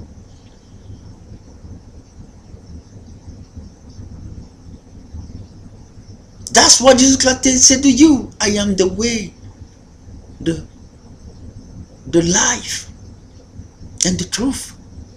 Because he's the justification of the fundamental of creation. When you look the map, you see how the heaven propagate around the entire universe is cross fashion. So God started with the Adam and Eve, with Christianity. Personal relationship, and I want all the churches to know that today. If you're not teaching that to your people, you wanted to enrich yourself, the gate, I'm sorry to tell you that, with all the respect I have, before the Almighty God, the gate of heaven or the gate of hell will be waiting for you. You must know that Christianity is not truly a religion. It is a personal relationship between man and God through Jesus Christ. It is the fundamental of creation. It is the way God wanted that to be with Adam and Eve. And it's all descendant. It means us. It didn't work that way. We all know the story. What was the problem? The tree of life. The tree of life was the problem. The tree of life is the tree of knowledge. The tree of knowledge that God told them not to touch. But Lucifer came and told them that he doesn't want you to have the knowledge you have. That's why he doesn't want you to touch that tree. Because if you know that knowledge, your eyes will be open. It is written in your Bible. I'm not too much a theologist. It seems to be that I am. So don't open that book. Don't touch that tree. You'll be like him if you do that. He doesn't want you to be like him, but you can be like him if you touch that. If you go to that tree. That's the truth. That thing that I told you about the apple stuff. That tree have a lot of stuff, including the apples. When Eve went there, after that, she would just charm with the apple, and then she take part of it. She just take one. That's all. But there were many things in there. But first, she didn't supposed to be there in the first place, or touch anything. That's the tree of life. That tree do not exist on earth because God turned upside down the Garden of Eden. Disappear. That tree took away. You go to heaven, you're going to see the tree of life. It live like a human being. It have all the creation that you have ever seen here. You see all of that there. Now, the plan of Jesus Christ come in place. Through what? To a tree. The crucifixion come from where? The trees. They have to cut the tree to make that happen. Why not a different form? God put in place a plan according. Lucifer came with a plan. He think that he know. God said to him, you know not what to do. He get inspired. Let's bring crucifixion. God said, no problem. That goes along with my plan anyway. Lucifer broke crucifixion. The iron fist Roman Empire. God said, no problem, go ahead with it. He does go with my plans.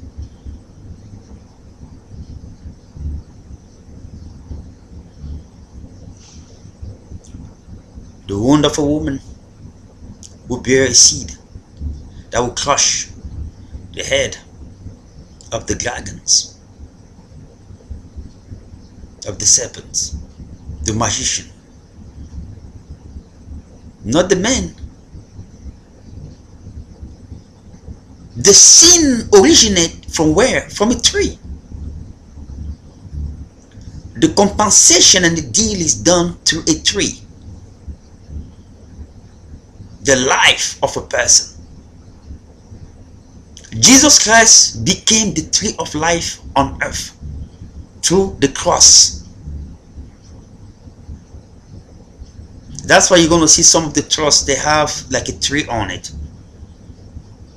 It's called the cross of the tree of life, because that's exactly what it is. That's how God, it was symbolically done like that in the spiritual realm. It was a ritual. God did a ritual to remedy what was done during Adam and Eve.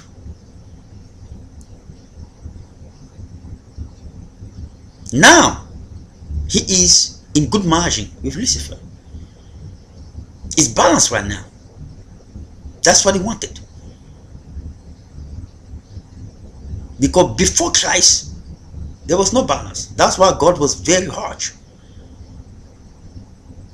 Now there's a balance. He got back what he's supposed to get back. The tree came. Jesus Christ went to the tree. He was killed into the tree. In what fashion? The cross fashion. Because that is the symbolic representation of the Holy Spirit, of the power of God. That's why the cross is so powerful. If you have a powerful heart as a human being, you appeal. I can assure you, if you pray in the name of Jesus Christ, you're going to see the manifestation around you. If you touch the cross, you show that to any demon, they're going to melt down. I'm telling you, this is the truth. Any person can do it, but you must have a good heart. You must be pure from within. You're going to destroy demons one by one. They'll fear you, because the cross that you see that people are neglecting, it is the origination of the fundamental of creation. It is the justification of the fundamental of creation. It is the justification of the truth. It is a justification of the life, because we came from the heaven and he propagated around what he created in a cross fashion. That's what Jesus Christ said, I am alive, because he is representing that justifications. He is the justifications. He became the link. During Adam and Eve, when you touch into the tree of knowledge, you reach the heaven.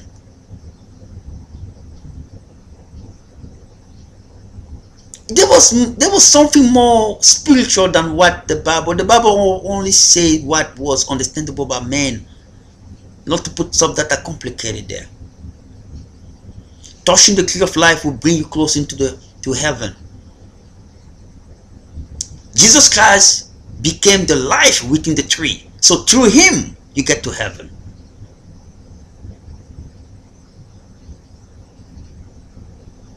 And that's what he said.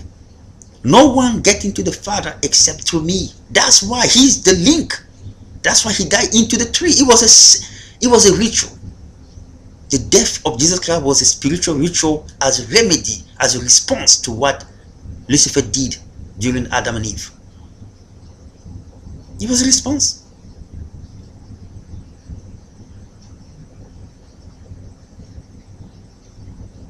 Because what happened during Adam and Eve, this is what happened. The tree of life bring you closer into the heaven. There's code you have to know to get there. It's a very is the tree of knowledge. So what happened is that when Lucifer told them what he told them, that if you touch that tree, you're gonna have the knowledge. You're gonna be like the Almighty. Now you can also reach where he is. So when they start getting into the tree and start climbing and getting closer spiritually, they were going. But they thought was not right. God told them before, as they were climbing, be careful. Remove all your thoughts. Remove all your thoughts. They were one before you can move more forward. Remove all your thoughts. When you continue in light with a dark heart, with bad thought, you're going to end up in darkness. So they end up in a false tree of life, which was the tree of darkness of Lucifer, because their heart was not right. Their thought was not right. They are the one who did it. It's not God. God is not the one who did it, who brings suffering on earth. It's us. So we end up by ourselves in the wrong side. It is the truth that people don't want to tell you, but it's how it happened.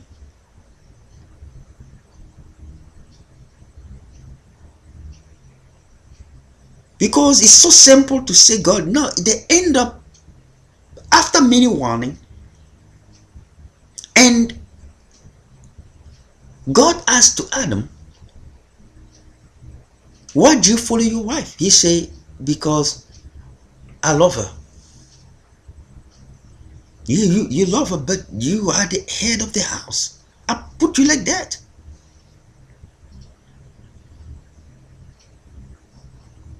So they became the servant of the new master. That's what since then we became the servant of the false master. Our life become the life of the master of darkness. Evil enter our life. That's how it happened. In the spiritual realm, it was the way it was. So because they end up in the dark tree, they chose a master. God destroyed, expelled them. That was the manifestation of the spiritual thing that happened. In the real world, when it is translated, they have to be expelled from the place because they end up in the wrong tree. They have a new master. So they enter the real world where God actually sent Lucifer himself to become the real master on earth. And he reversed. He destroyed and reversed the Eden Garden. So that's what happened. But God didn't leave them alone. There were angels like Michael who came and helped them. Showed them the true way. But still, spiritually it was already done. Suffering will enter. Now it takes thousands and thousands of years for Jesus Christ to come, because he have to wait for the right time.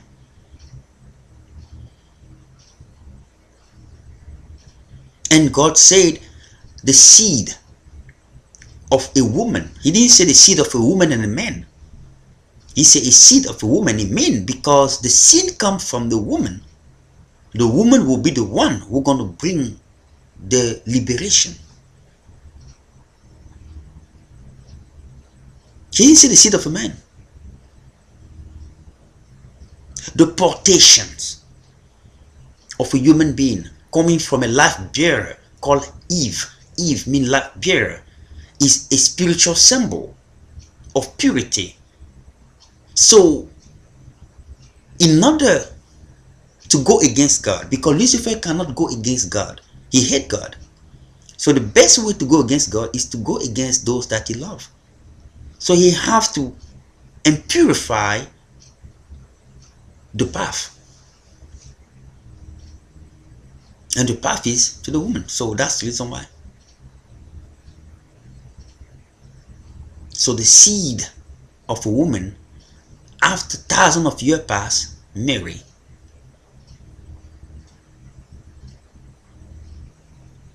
As you can see, there was no man involved, the Holy Spirit.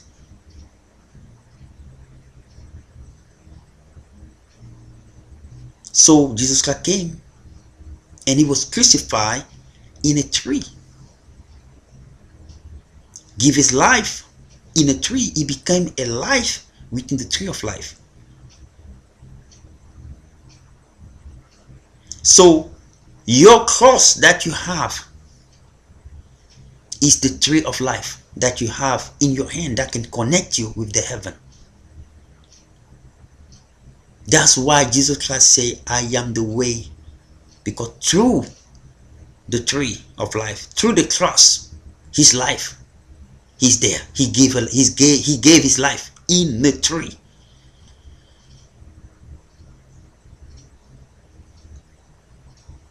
You have to read things very clearly and interpret it well. It is the way it was done. It was a response, like God take time. You know how long it take? It take only a small sample of time to destroy something than to build it. We are suffering today for it, for that. And that's the reason why Jesus Christ will return to bring back the heaven on earth, like the heaven descended on earth during the time of Adam and Eve. The heaven would descend on earth. And it would descend where? It would descend where Jesus Christ was born, the area he was born. Because he is the representation of the tree of life, like God have done with Adam. Adam was supposed to be the first Jesus. Didn't work that way. So now the second Adam, who is Jesus, pretty much didn't work out. So the return will be where he lived. And people know where he lived. He came from the house of who? David. David was who? The king of the Jews, who chose Jerusalem as who? His capital. God is not a crazy dude. He said he will come from the house of David. So Jerusalem is where God gonna land. That's where the heaven will descend on earth when Jesus Christ returns. People must know it. It's not something of discussion. It's something that will happen. It's not something of if or what. It will happen. I'll tell you that. So the heaven gonna descend there. And Christianity will be the religion. Christianity will be the religion. At the end, when after the rapture and the tribulation, very much after the tribulations. So Jerusalem will be where the heaven will descend to establish what God intended for this earth, and earth will be renewed once again, like in the beginning. Like in the beginning. You have to know. So if you live in your life, you don't know it, it's your problem. Now, there's a difference between me talking about that I call, and it's called the judgment of earth. The judgment of earth is different from man's judgment. Man's judgment, men will be judged right after they die. Men will be judged right after they die. That judgment that people are telling you that the body will be coming from is not judgment. Men, when you die today, if I die today, I will be judged today. Right there. You don't going to wait to the return of Jesus Christ to be judged. People who are telling you that are not telling you the truth. You will not be judged into Jesus Christ's return. There's no such a thing like that. You'll be judged right away. Either you're going to go to hell or either you're going to go to heaven. Period.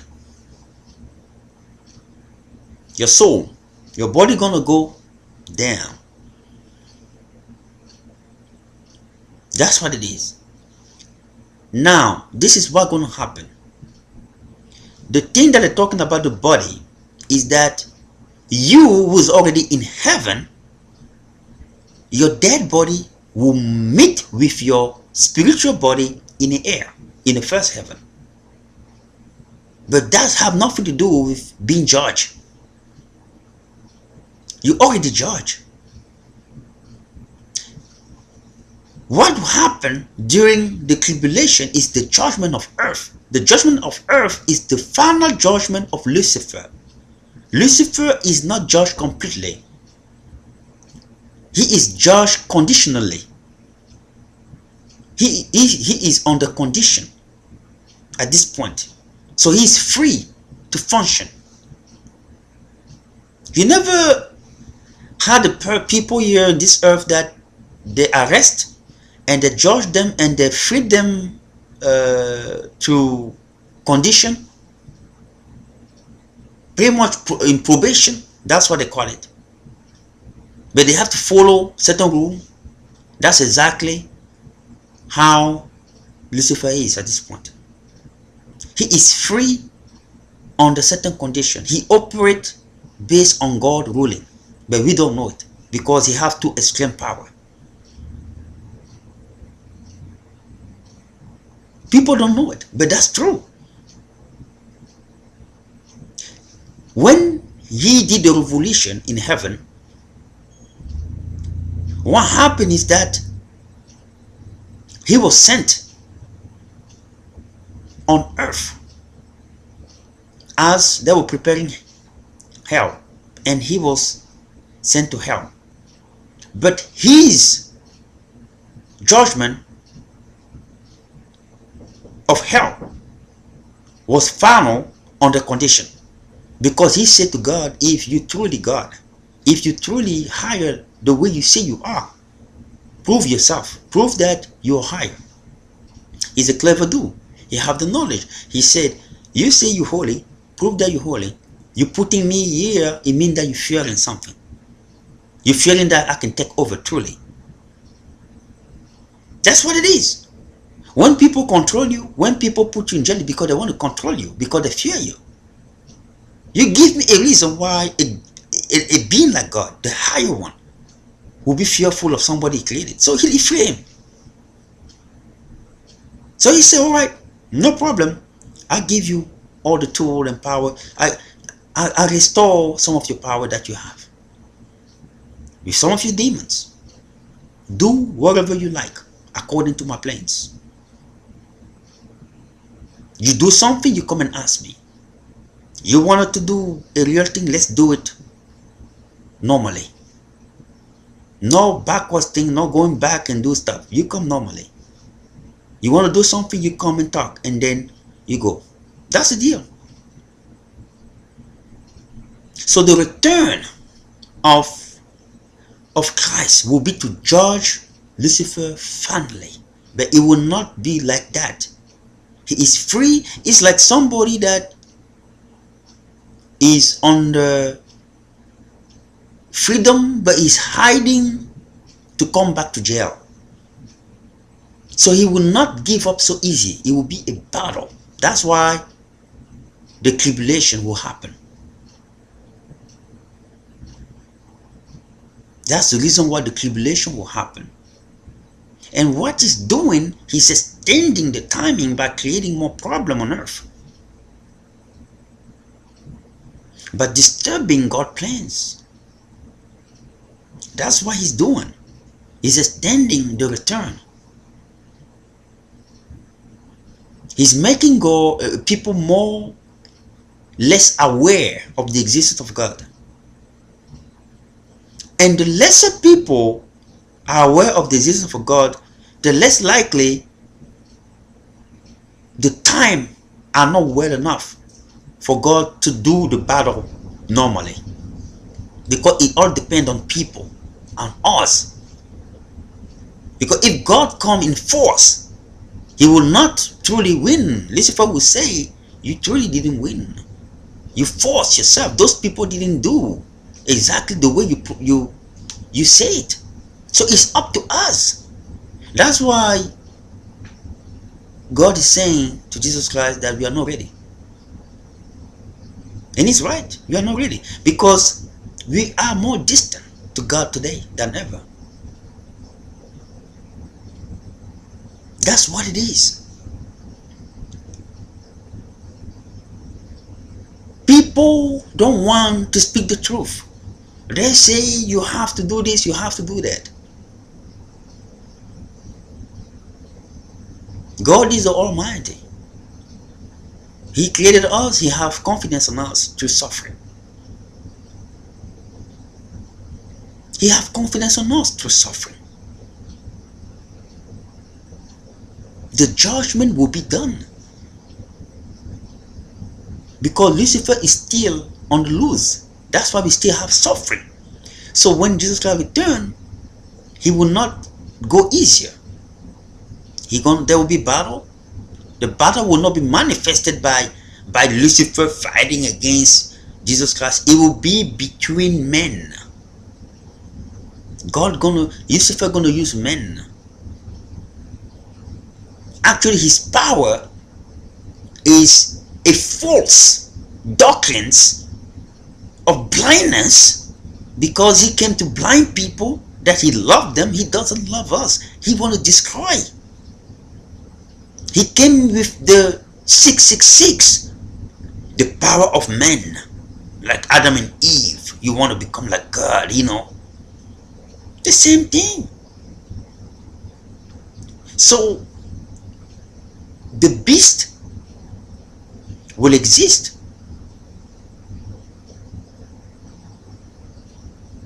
and the beast will be whom?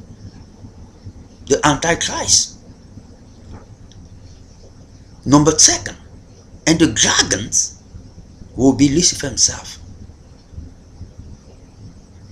in which the beast is gonna get his power from. So he's gonna rise a leader. Everything is going well. The Bible a preview to the return. Europe wanna come back together like the Roman time. You already have the European Union with one parliament. It's coming close. It is coming close. You have the rise of ISIS. You have a lot of division in the Middle East. Darkness is touching every single angle of this entire world. Have never seen before like that. You see terrorism affecting all the nations. Canada, Australia, all over the place. Africa, never been like that before. In Europe, all over the place. Even the United States. You've seen what was preview. Floods, dryness, all of that. People dying massively. We're getting closer. No one knows when he will return. He can return tomorrow. He can return at any moment. And the Bible says he's going to return like a thief. You know what I mean? In metaphor language, it means that he will come when no one is aware. Because that's what a thief is. A thief is somebody who come when you're not aware. So he will come like that. That's what he will come like a thief in the middle of the night. But really not the middle of the night. He will come in the middle of the day. But his presence will bring a certain form of light. So he will come. A thief is just a metaphoric way to say it. No one knows when he will come.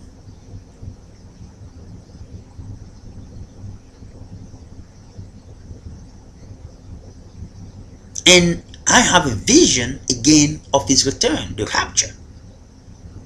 And the proof of it is that people were screaming, oh my God, because they were so surprised of what they were seeing. They were stunned. So that is true.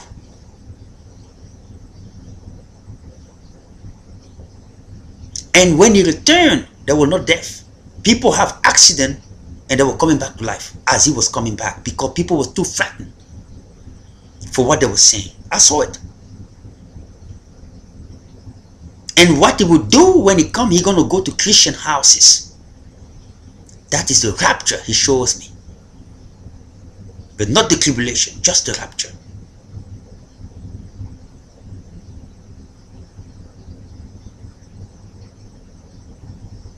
He's going to go to the Christian houses. And the Bible say his people going to meet with him where? In the air, the first heaven. So that vision can only be true. I never dream like that again. Or I'll never have a vision like that again. So those people who are sitting there, you're going to wake up one day and things might change. Things might not be the same. So when we live a life, we have to do good every single day because we don't know. Not only we don't know our end, when we're going to die, we don't know when he's going to return. But you don't worry about when you're going to return. You have to worry about when you're going to die because that is certain. People are dying. The return is certain, but people don't know when. The same thing is that you don't know when you're going to die. So at the end, what to do is to do good. Is to have compassion for other people.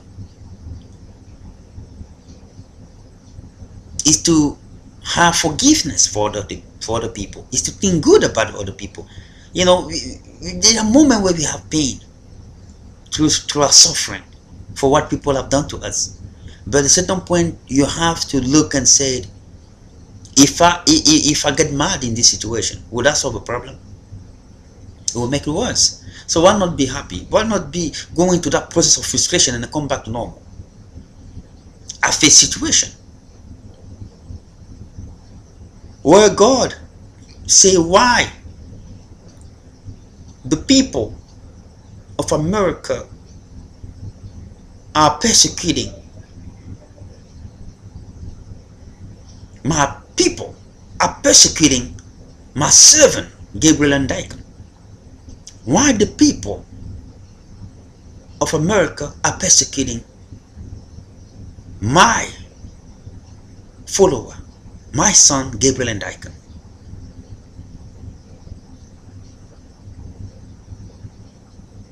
I want to remind you, during the dream I have with him, like I spoke, like when he turned his back and he turned a human form, he was driving my father by a motorcycle. He was telling me, I am your father now. I know you have pain for what happened. I took your father away from you. I know that. You're still young, but now I'm your father. You have to believe in me through your suffering. It takes time to understand that. Especially when you grow in the spirit. So he asked that question. Why people are persecuting me?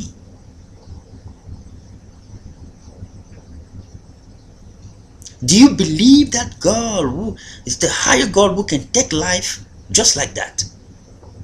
Ask the such question. People are not really careful of what he can do because he knows what's going on.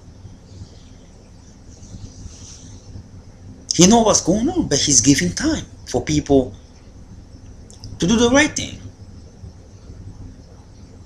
Again, forgiveness do not come without pain. I have pain for what people have done to me.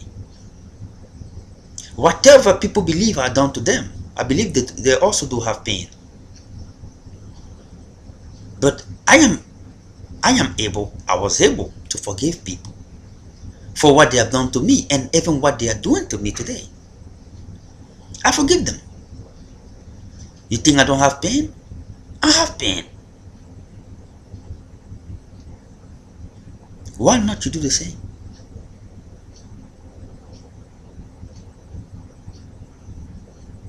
You want to sit there and fake? We can all fake. By the end, what's going to happen?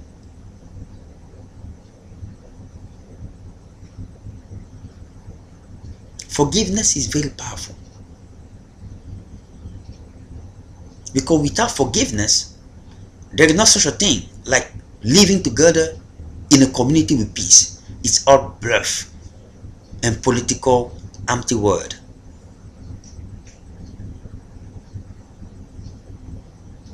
If people cannot forgive each other, forget about it. At the end, that's the reason why we still have trouble around the world, because people have really not forgiven. You still have trouble around certain part of the nation, America, because people have not really forgiven. They still have that hurt.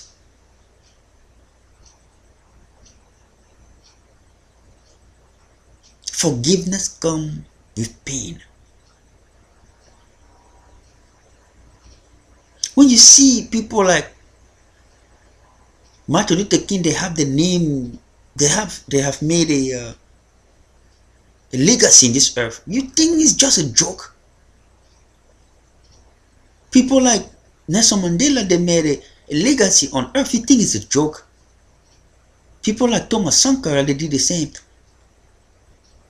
You have to know, forgiving people is not an easy thing.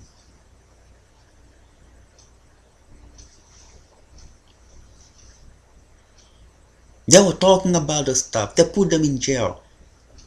They came out and said, you have to forgive. And people were like, what the heck is talking about? If you don't forgive, you cannot live in a peaceful society and community and world. Because tomorrow it will come out.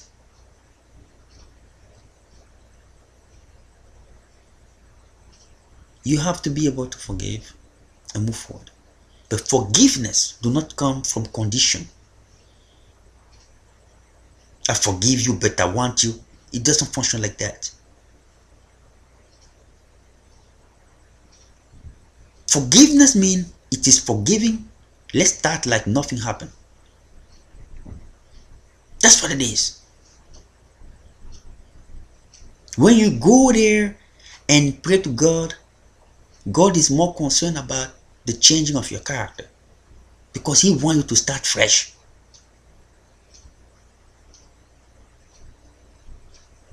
He's not concerned really about what is already done, because there's nothing He can do about what is done. Can you change something that is done?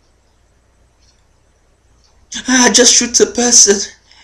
Yeah, go back and take that bullet out, and when you come back to your normal sense and do a magic and stuff, and everything come to normal. Even after you do, you're still going to be arrested.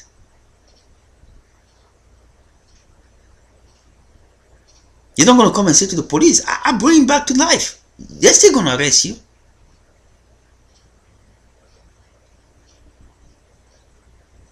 So don't come and see the people, God, please forgive me for what I've done, and don't have any change or transformation, because you cannot change what you have done.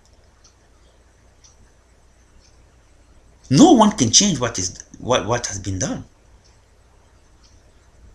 But what can be done is a transformation from that specific time moving forward, because it is the only best way in which the remedy of what happened in the past can be seen. The change and the transformation of your character will cure the bad and the wrong that happened in the past. In time. It won't take time, but it will be done.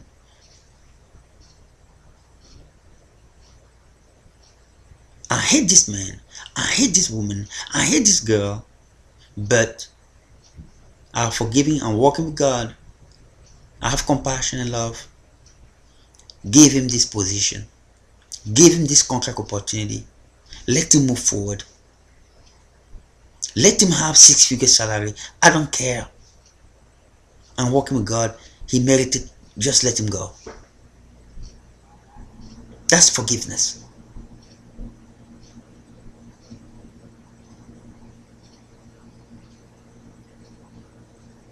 There is no condition attached to forgiveness. There is no condition. You put condition there, that's not called forgiveness. It's called arrangement.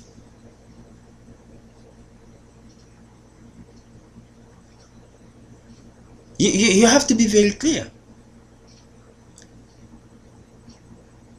God, if you watch the movie AD, the Bible continues, you see a lot of stuff. I wish people been watching this stuff, because they've been bombarding you. Satan is been bombarding you with his false movie that make you do things that are not even important. The thing like 80, the Bible continue, are important, because it's gonna lead into the end of time. You're gonna die. Is what gonna save you? There's certain movie that it doesn't gonna save you. But watching that 80 Bible continue, I'm not doing the commercial of it. I'm just talking about my stuff here with God. It will save you. Because you're going to see how God punish right away people who come to do arrangement with the truth.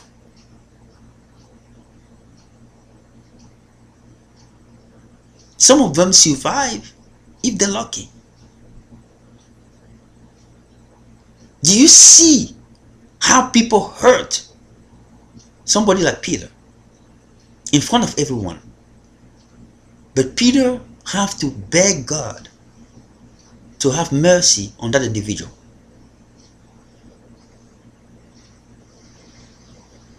And God didn't take the life of that individual because Peter was able to forgive.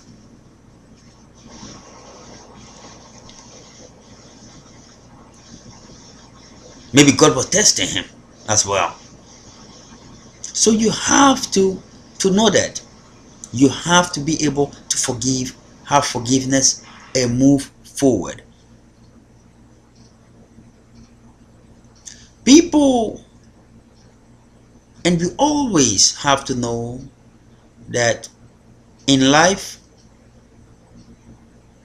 people are victims of circumstances. Sometimes they know, sometimes they don't know. But being victim of circumstances can lead into many sad conditions. But we must know that whether or not circumstances has happened, it does not mean that transformation cannot happen. If you don't make mistake as a human being, you are not a human being. You become a robot. Because a robot is programmed to do just what he's set to do. It means it will not make any error. unless something go wrong with the machine. It will not become because of him. It will come because of something faulty inside of him that have nothing to do with the program itself. So if you are a human, or you claim to be a human, you have to know that mistake is part of our life as human. If you don't make any mistake as human, you are not a human.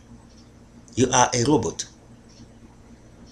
So people must stop judging people based on the mistake they made. Because no one is exempt of making mistake. As a human, you're going to make mistake. Because that's the only way you're going to learn and grow. You have no one that come and dictate you like God wanted the angel to tell us what to do. Now, we choose this path, we have to go through mistake. You know, we have to go to mistake. Now we make a mistake. We did a mistake. And that's the way we learn. We only learn that way. So instead of focusing on mistake, we have to focusing on where to go and transformation. And stop looking back in mistake. You have done this. We have to focus in this person has transformed himself. The transformation phase is the most important phase in an individual life. Mistakes are not avoidable. If somebody is out there thinking that he can live a life without making any mistake, you're making a big mistake. You hear what I said? If you're out there thinking that you can live a life without making any mistake, you are making a big mistake. Or it's a big misjudgment. You will not have a life as you are born in this earth without a mistake. Because I want to say something funny. Sometimes some parents in their freaking sad day sometimes can say that you were made by mistake. Sometimes. So there is no one in this earth that will exist without making mistake. Some people have said that before. I don't even know how I became a parent of such kid like this. That was made by mistake. People say that sometimes. I heard people say that. Not to me, not in my household, but in my lifetime. So you have to know that.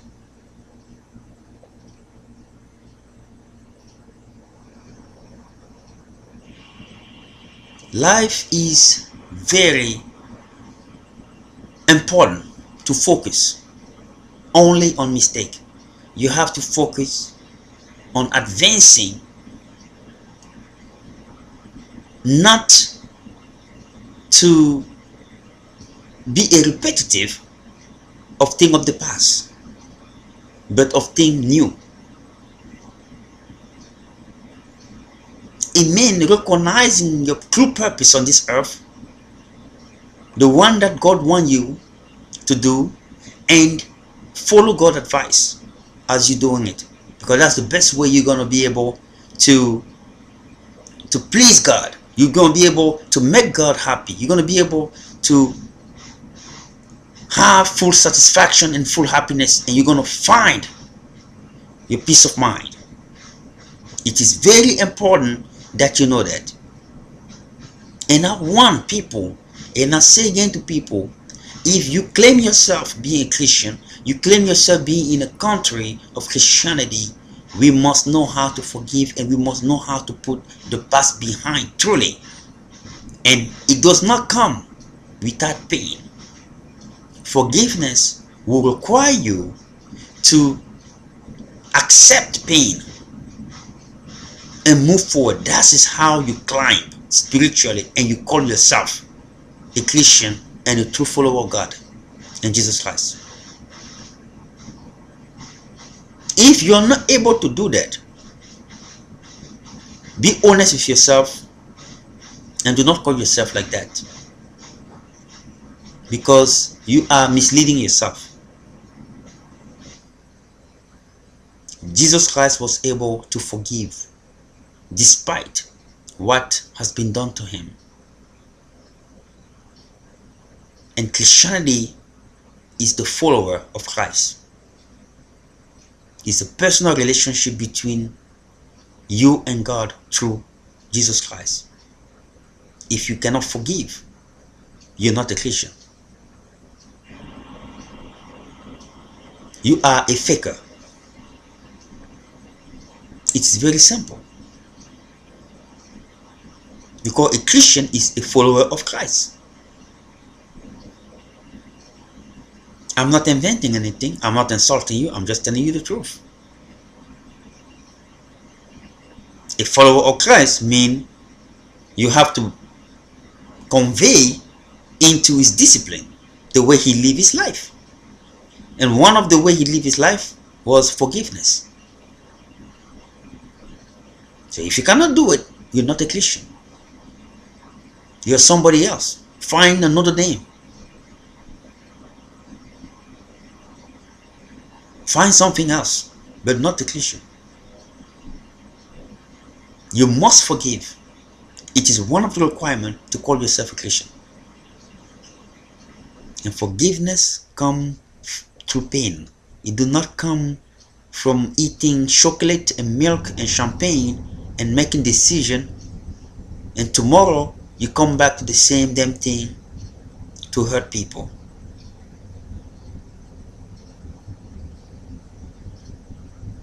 Giving is also one of Christianity principle in personal relationship with God. If you look in the Bible, God have always ordained all the people that he worked with, from Isaac to Jacob to Abraham, to give, to do sacrifice, to give. Many people today call themselves Christian. They are not willing to give money for a good cause. They're always out there creating sin to give money into the same people they know or the same organization they know, so that the name can be known. Not God's name, but their name. And they come out and start claiming, we have to serve God, do what is good. Serving who? Will you be able to give money into somebody in Somalia? Nobody know that in the news.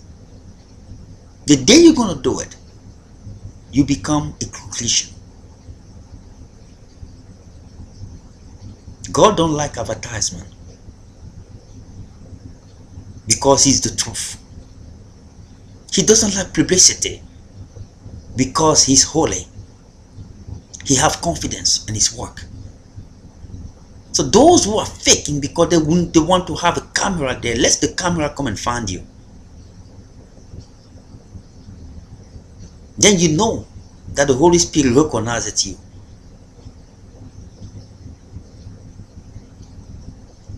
Elijah, the chariot came from heaven and took him away. He was too good. He didn't stay there and say, God, please come and take me. Because God knows everything you do that is good or bad. It's not because of your suffering. Your suffering have nothing to do with God knowing exactly your situation. Your suffering have to do with Lucifer challenging you. If there was no Lucifer in this earth, there would be no suffering.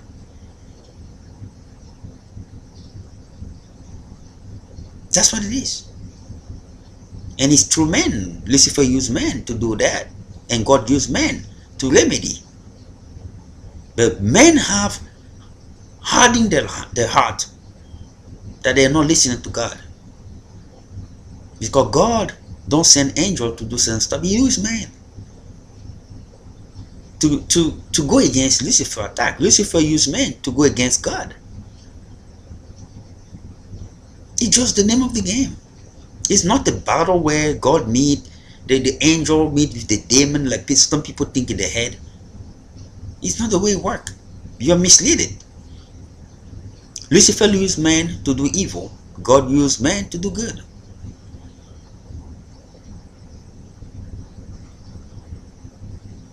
It's just the truth. So we must start doing good. We must start doing good. We must have forgiveness. We must help other people. Donate money for the good cause. And that's what I'm saying to the Obama administration, to support my initial plan of wave genetics that I will be incorporating in the United States. I wanted to be one of the first to come up with it. Not as a challenge, not as somebody who want to have his name known, but I wanted to bring it here because I believe it is the medicine of the future. I said today it is written on my website. I wrote it. And I don't want anyone to come up and start saying stuff about it without knowing what they're talking about. You want the life to change?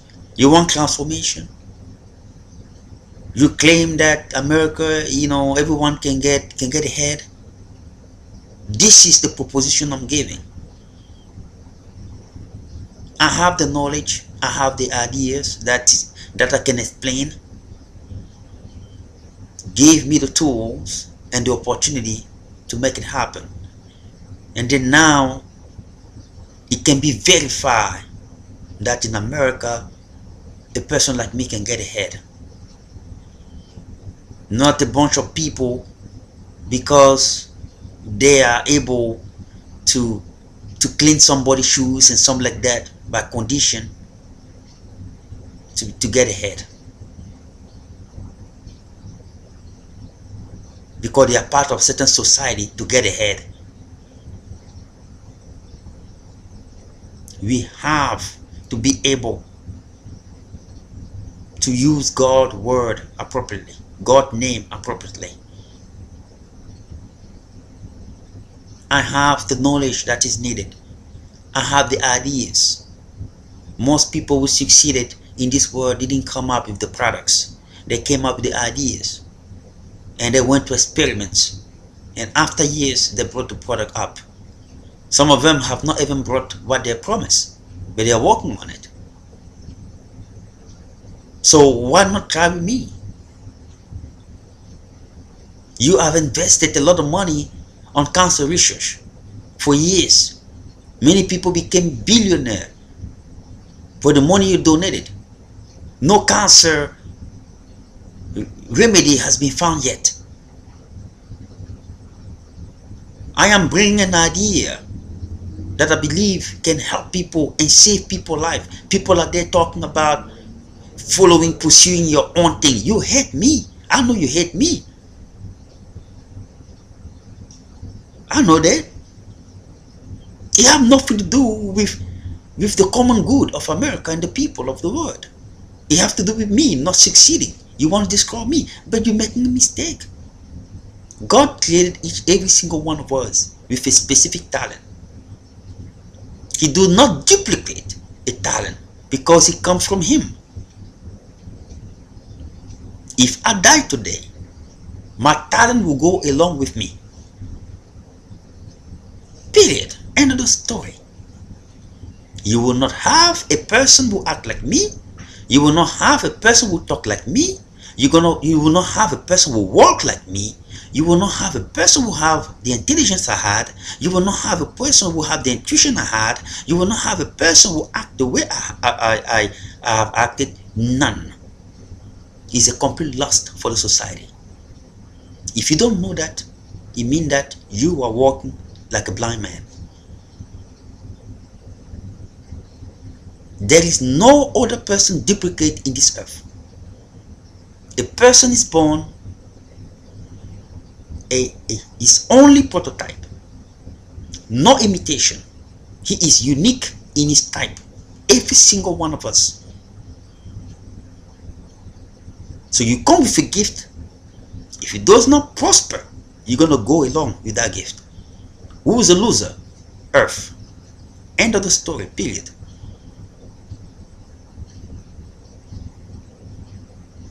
So you don't want me to bring my knowledge forward because God is using me. You're going to have to wait another time, maybe 200 years, before the next person comes to do that. If you think I'm joking, just cry. It's just the way it works with the heaven. And they're in control, unfortunately.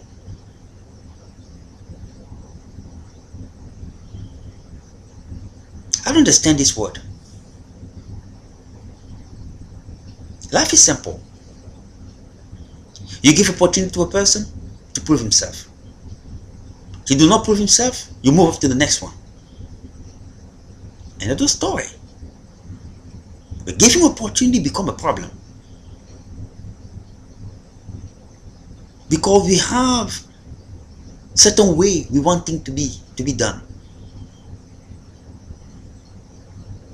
If those way was applied, I don't think that somebody like Bill Gates will be able to open to build up a company called Microsoft. Because he was not intellectually based on man way qualified. He grew up out of Harvard. Is that the way we have to function in society? He grew up out of Harvard, but it does not represent his intelligence.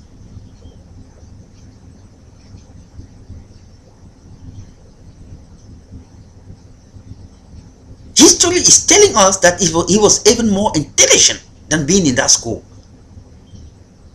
History is telling us that it was better for him to grow up to focus in what he created. So when you don't understand the person's life and start inventing stuff because you wanted to undermine his existence, it's wrong. When somebody is intelligent, he's intelligent. Give him what he deserves. Give to Caesar what is belong to Caesar.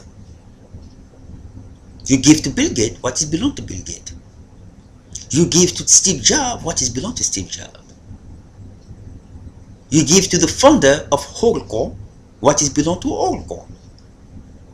You give to the founder of IBM what is belong to IBM. You give to the founder of Versions what is belong to Version. You give to the founder to Ford Henry what is belong to Ford Henry. You give to Dodge brother what is belong to Dodge brother.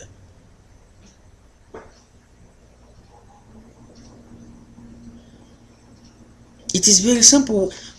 We can live in a society like that where we try to lie to people. God have supported nations to become great nations so that people can come there to promote and enhance their faculty and capability to help the world. That's why God is blessing America. God is not blessing America for America to be greedy or America to be selfish. God is blessing America so they can be open to see people like me succeed here and make six figures. That's the reason why we are blessed here. That's the reason why you blessed. If you don't know that, it means that something is wrong with you. God do not bless a nation for a nation to start choosing who will succeed, who will not succeed. You think that there is no suffering in other places of the world? You ever went to Africa to see what suffering is? You want to go there? No, I can help you to go there. I'm not saying that everybody is poor. There are very wealthy people there, please. And wealthy people that you never imagine. But the gap and the standard deviation. It is a place where when somebody is rich, is very rich. And it's also a place where when somebody is poor, is very, very poor. It's the place of extreme. The middle class pretty much do not exist. They call them about there.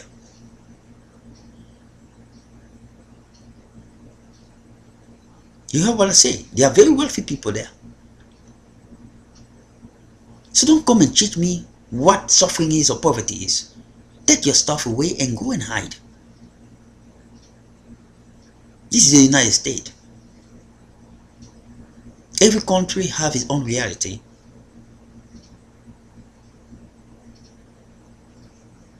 It is a country that was built for people to excel. That's the reason why God blesses the nation. Every nation has always been like that. From Egypt to today. In Egypt, the Greek used to go to Egypt to study. That's why we have all the mathematics that came up. Thales de Milet, the Pythagorean theory, it came from Egypt.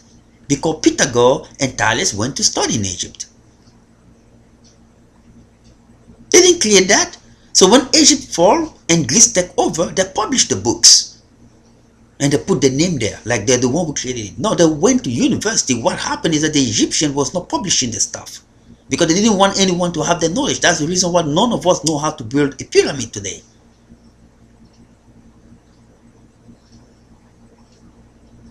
All the mathematics that we have all came up from Egypt.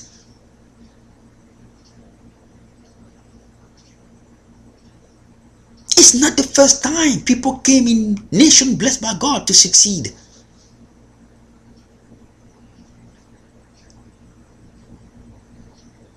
The Roman used to send people to Greece to study. So forth and so forth. So people come here, God bless nations so that people can come and nurture and grow and become great to go and help others.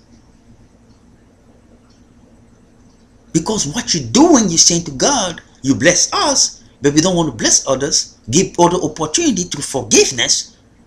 What you're saying to God is that we are greedy. And God gonna say, alright, you're greedy, right? I'm also gonna be greedy. Because you're hurting a person, you're hurting me. Every single one of us is a representation of God. So we're hurting a person, we're hurting him. It is something we must know. This is said to you through compassion and love. I'm not saying this with anger. I'm saying this because of frustration of people not understanding who God is and what Christianity is about. It is very simple. I pray every night and the Holy Spirit is with me and God's presence is there. There's no reason why people are going to continue to judge me. There's no reason. We must all put all this thing behind and move forward and give opportunity. And give opportunity. The blessing God gave to a nation is to open doors for order to rise. When God helps a person in a single family, it's for that person to help the others. God help bless a nation is for that nation to help others. So people who end up there must be supported and blessed to succeed, regardless of how you like it or not, because God likes you regardless of the bullshit that you've been doing. You know what is going on in this country? Why God didn't take all that away? People not believing in God. Do God ever wake up at night and say, I don't want this nation to be the first in the world anymore? The nation keep going. If God can forgive people, why not people to do so the same?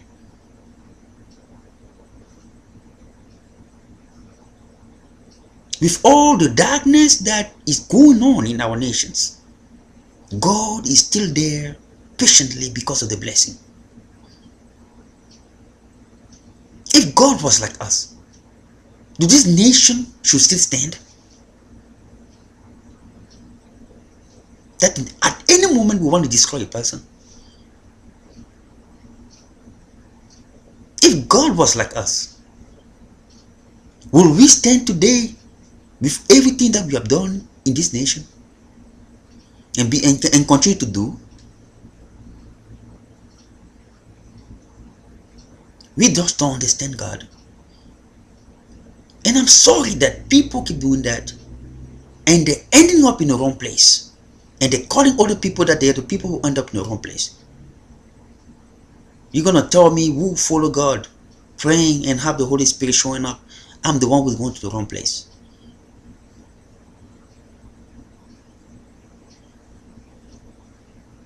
I mean, you're the one who is really full. It's not me. Now this is very serious thing, because it's very important for God to know, for people to know how God is viewing every single nation in the world. When God stand and say, why do America is persecuting my son Gabriel and Daikon? He called my son because I am devoted to follow him. And he's not asking the question because he doesn't know. He's asking the question because he doesn't know why people are hardening their heart against a simple thing that he can possibly ask to a man to do. Soften your heart. Is that difficult to do?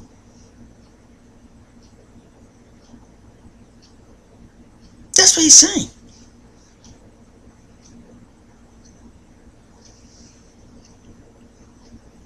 People believe God gonna send angel to come and deliver people from problems. Angel gonna work using cosmic forces through people. But if people harden their heart, the blessing of God will not flow. And the person will stay in the same situations because people have their heart hardened. It is the name of the game. That's how Lucifer blocked God's work. He bring hate and all this stuff so people can have their heart hardened, so God's blessing cannot flow. I hope that this presentation people will kind of follow. I know that people don't care about spirituality, but one day or another they will come into that end in their life. I would like to thank you for following this presentation, for those who are going to end up to it, and I hope that people will go to the website and see what I do, and that this administration and the people in America have to remove that curtain that they put in me and that tag they put in me, because I'm moving around the world very shortly and very soon. I'm following my profession, my educations, and I want people to know that it will not go this way. The way that people are doing, it will not help into enhance and promote my God calling into my professional work. It will not help, because time will come where I have to make a move. I must make a move to grow where I'm supposed to grow and help people. I just talk about web genetics. I just talk about bringing up an apps that will tell people the name of the angel, all that.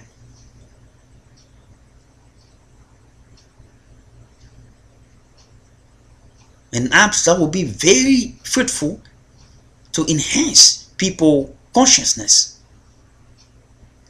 with respect to spirituality and prayer. and meditation as well. So those are stuff that people gonna stay there and say, if one person like that don't succeed, the world can still move forward. Be very careful. One person can make a difference in the entire world. One person. There were not two Jesus Christ. There was only one. There were not two Einstein. There was only one. And the discovery of Einstein have changed the world. So one person can make a difference. Thank you very much. And I thank you for listening to this, and hope that you all have peace and understanding and compassion and forgiveness. Forgiveness. Not false forgiveness, not faking one, but true forgiveness, true pain. That's what it is. And then moving forward.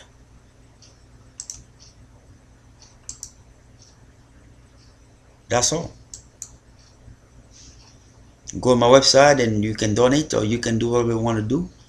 But knowing that my intent indeed are progressive and beneficial, and will be beneficial for the world. It might not be here, but it will be, and people will be able to listen to that, or to benefit from it, from all over the place around the world, including this place. Thank you. You can reach me Facebook, Twitter, Google+, MySpace, iReport, and you can go in my website and shoot me an email, or also contact me via phone. All right, and make your donations. So without further ado, auf Wiedersehen, muchacho, au revoir, and goodbye.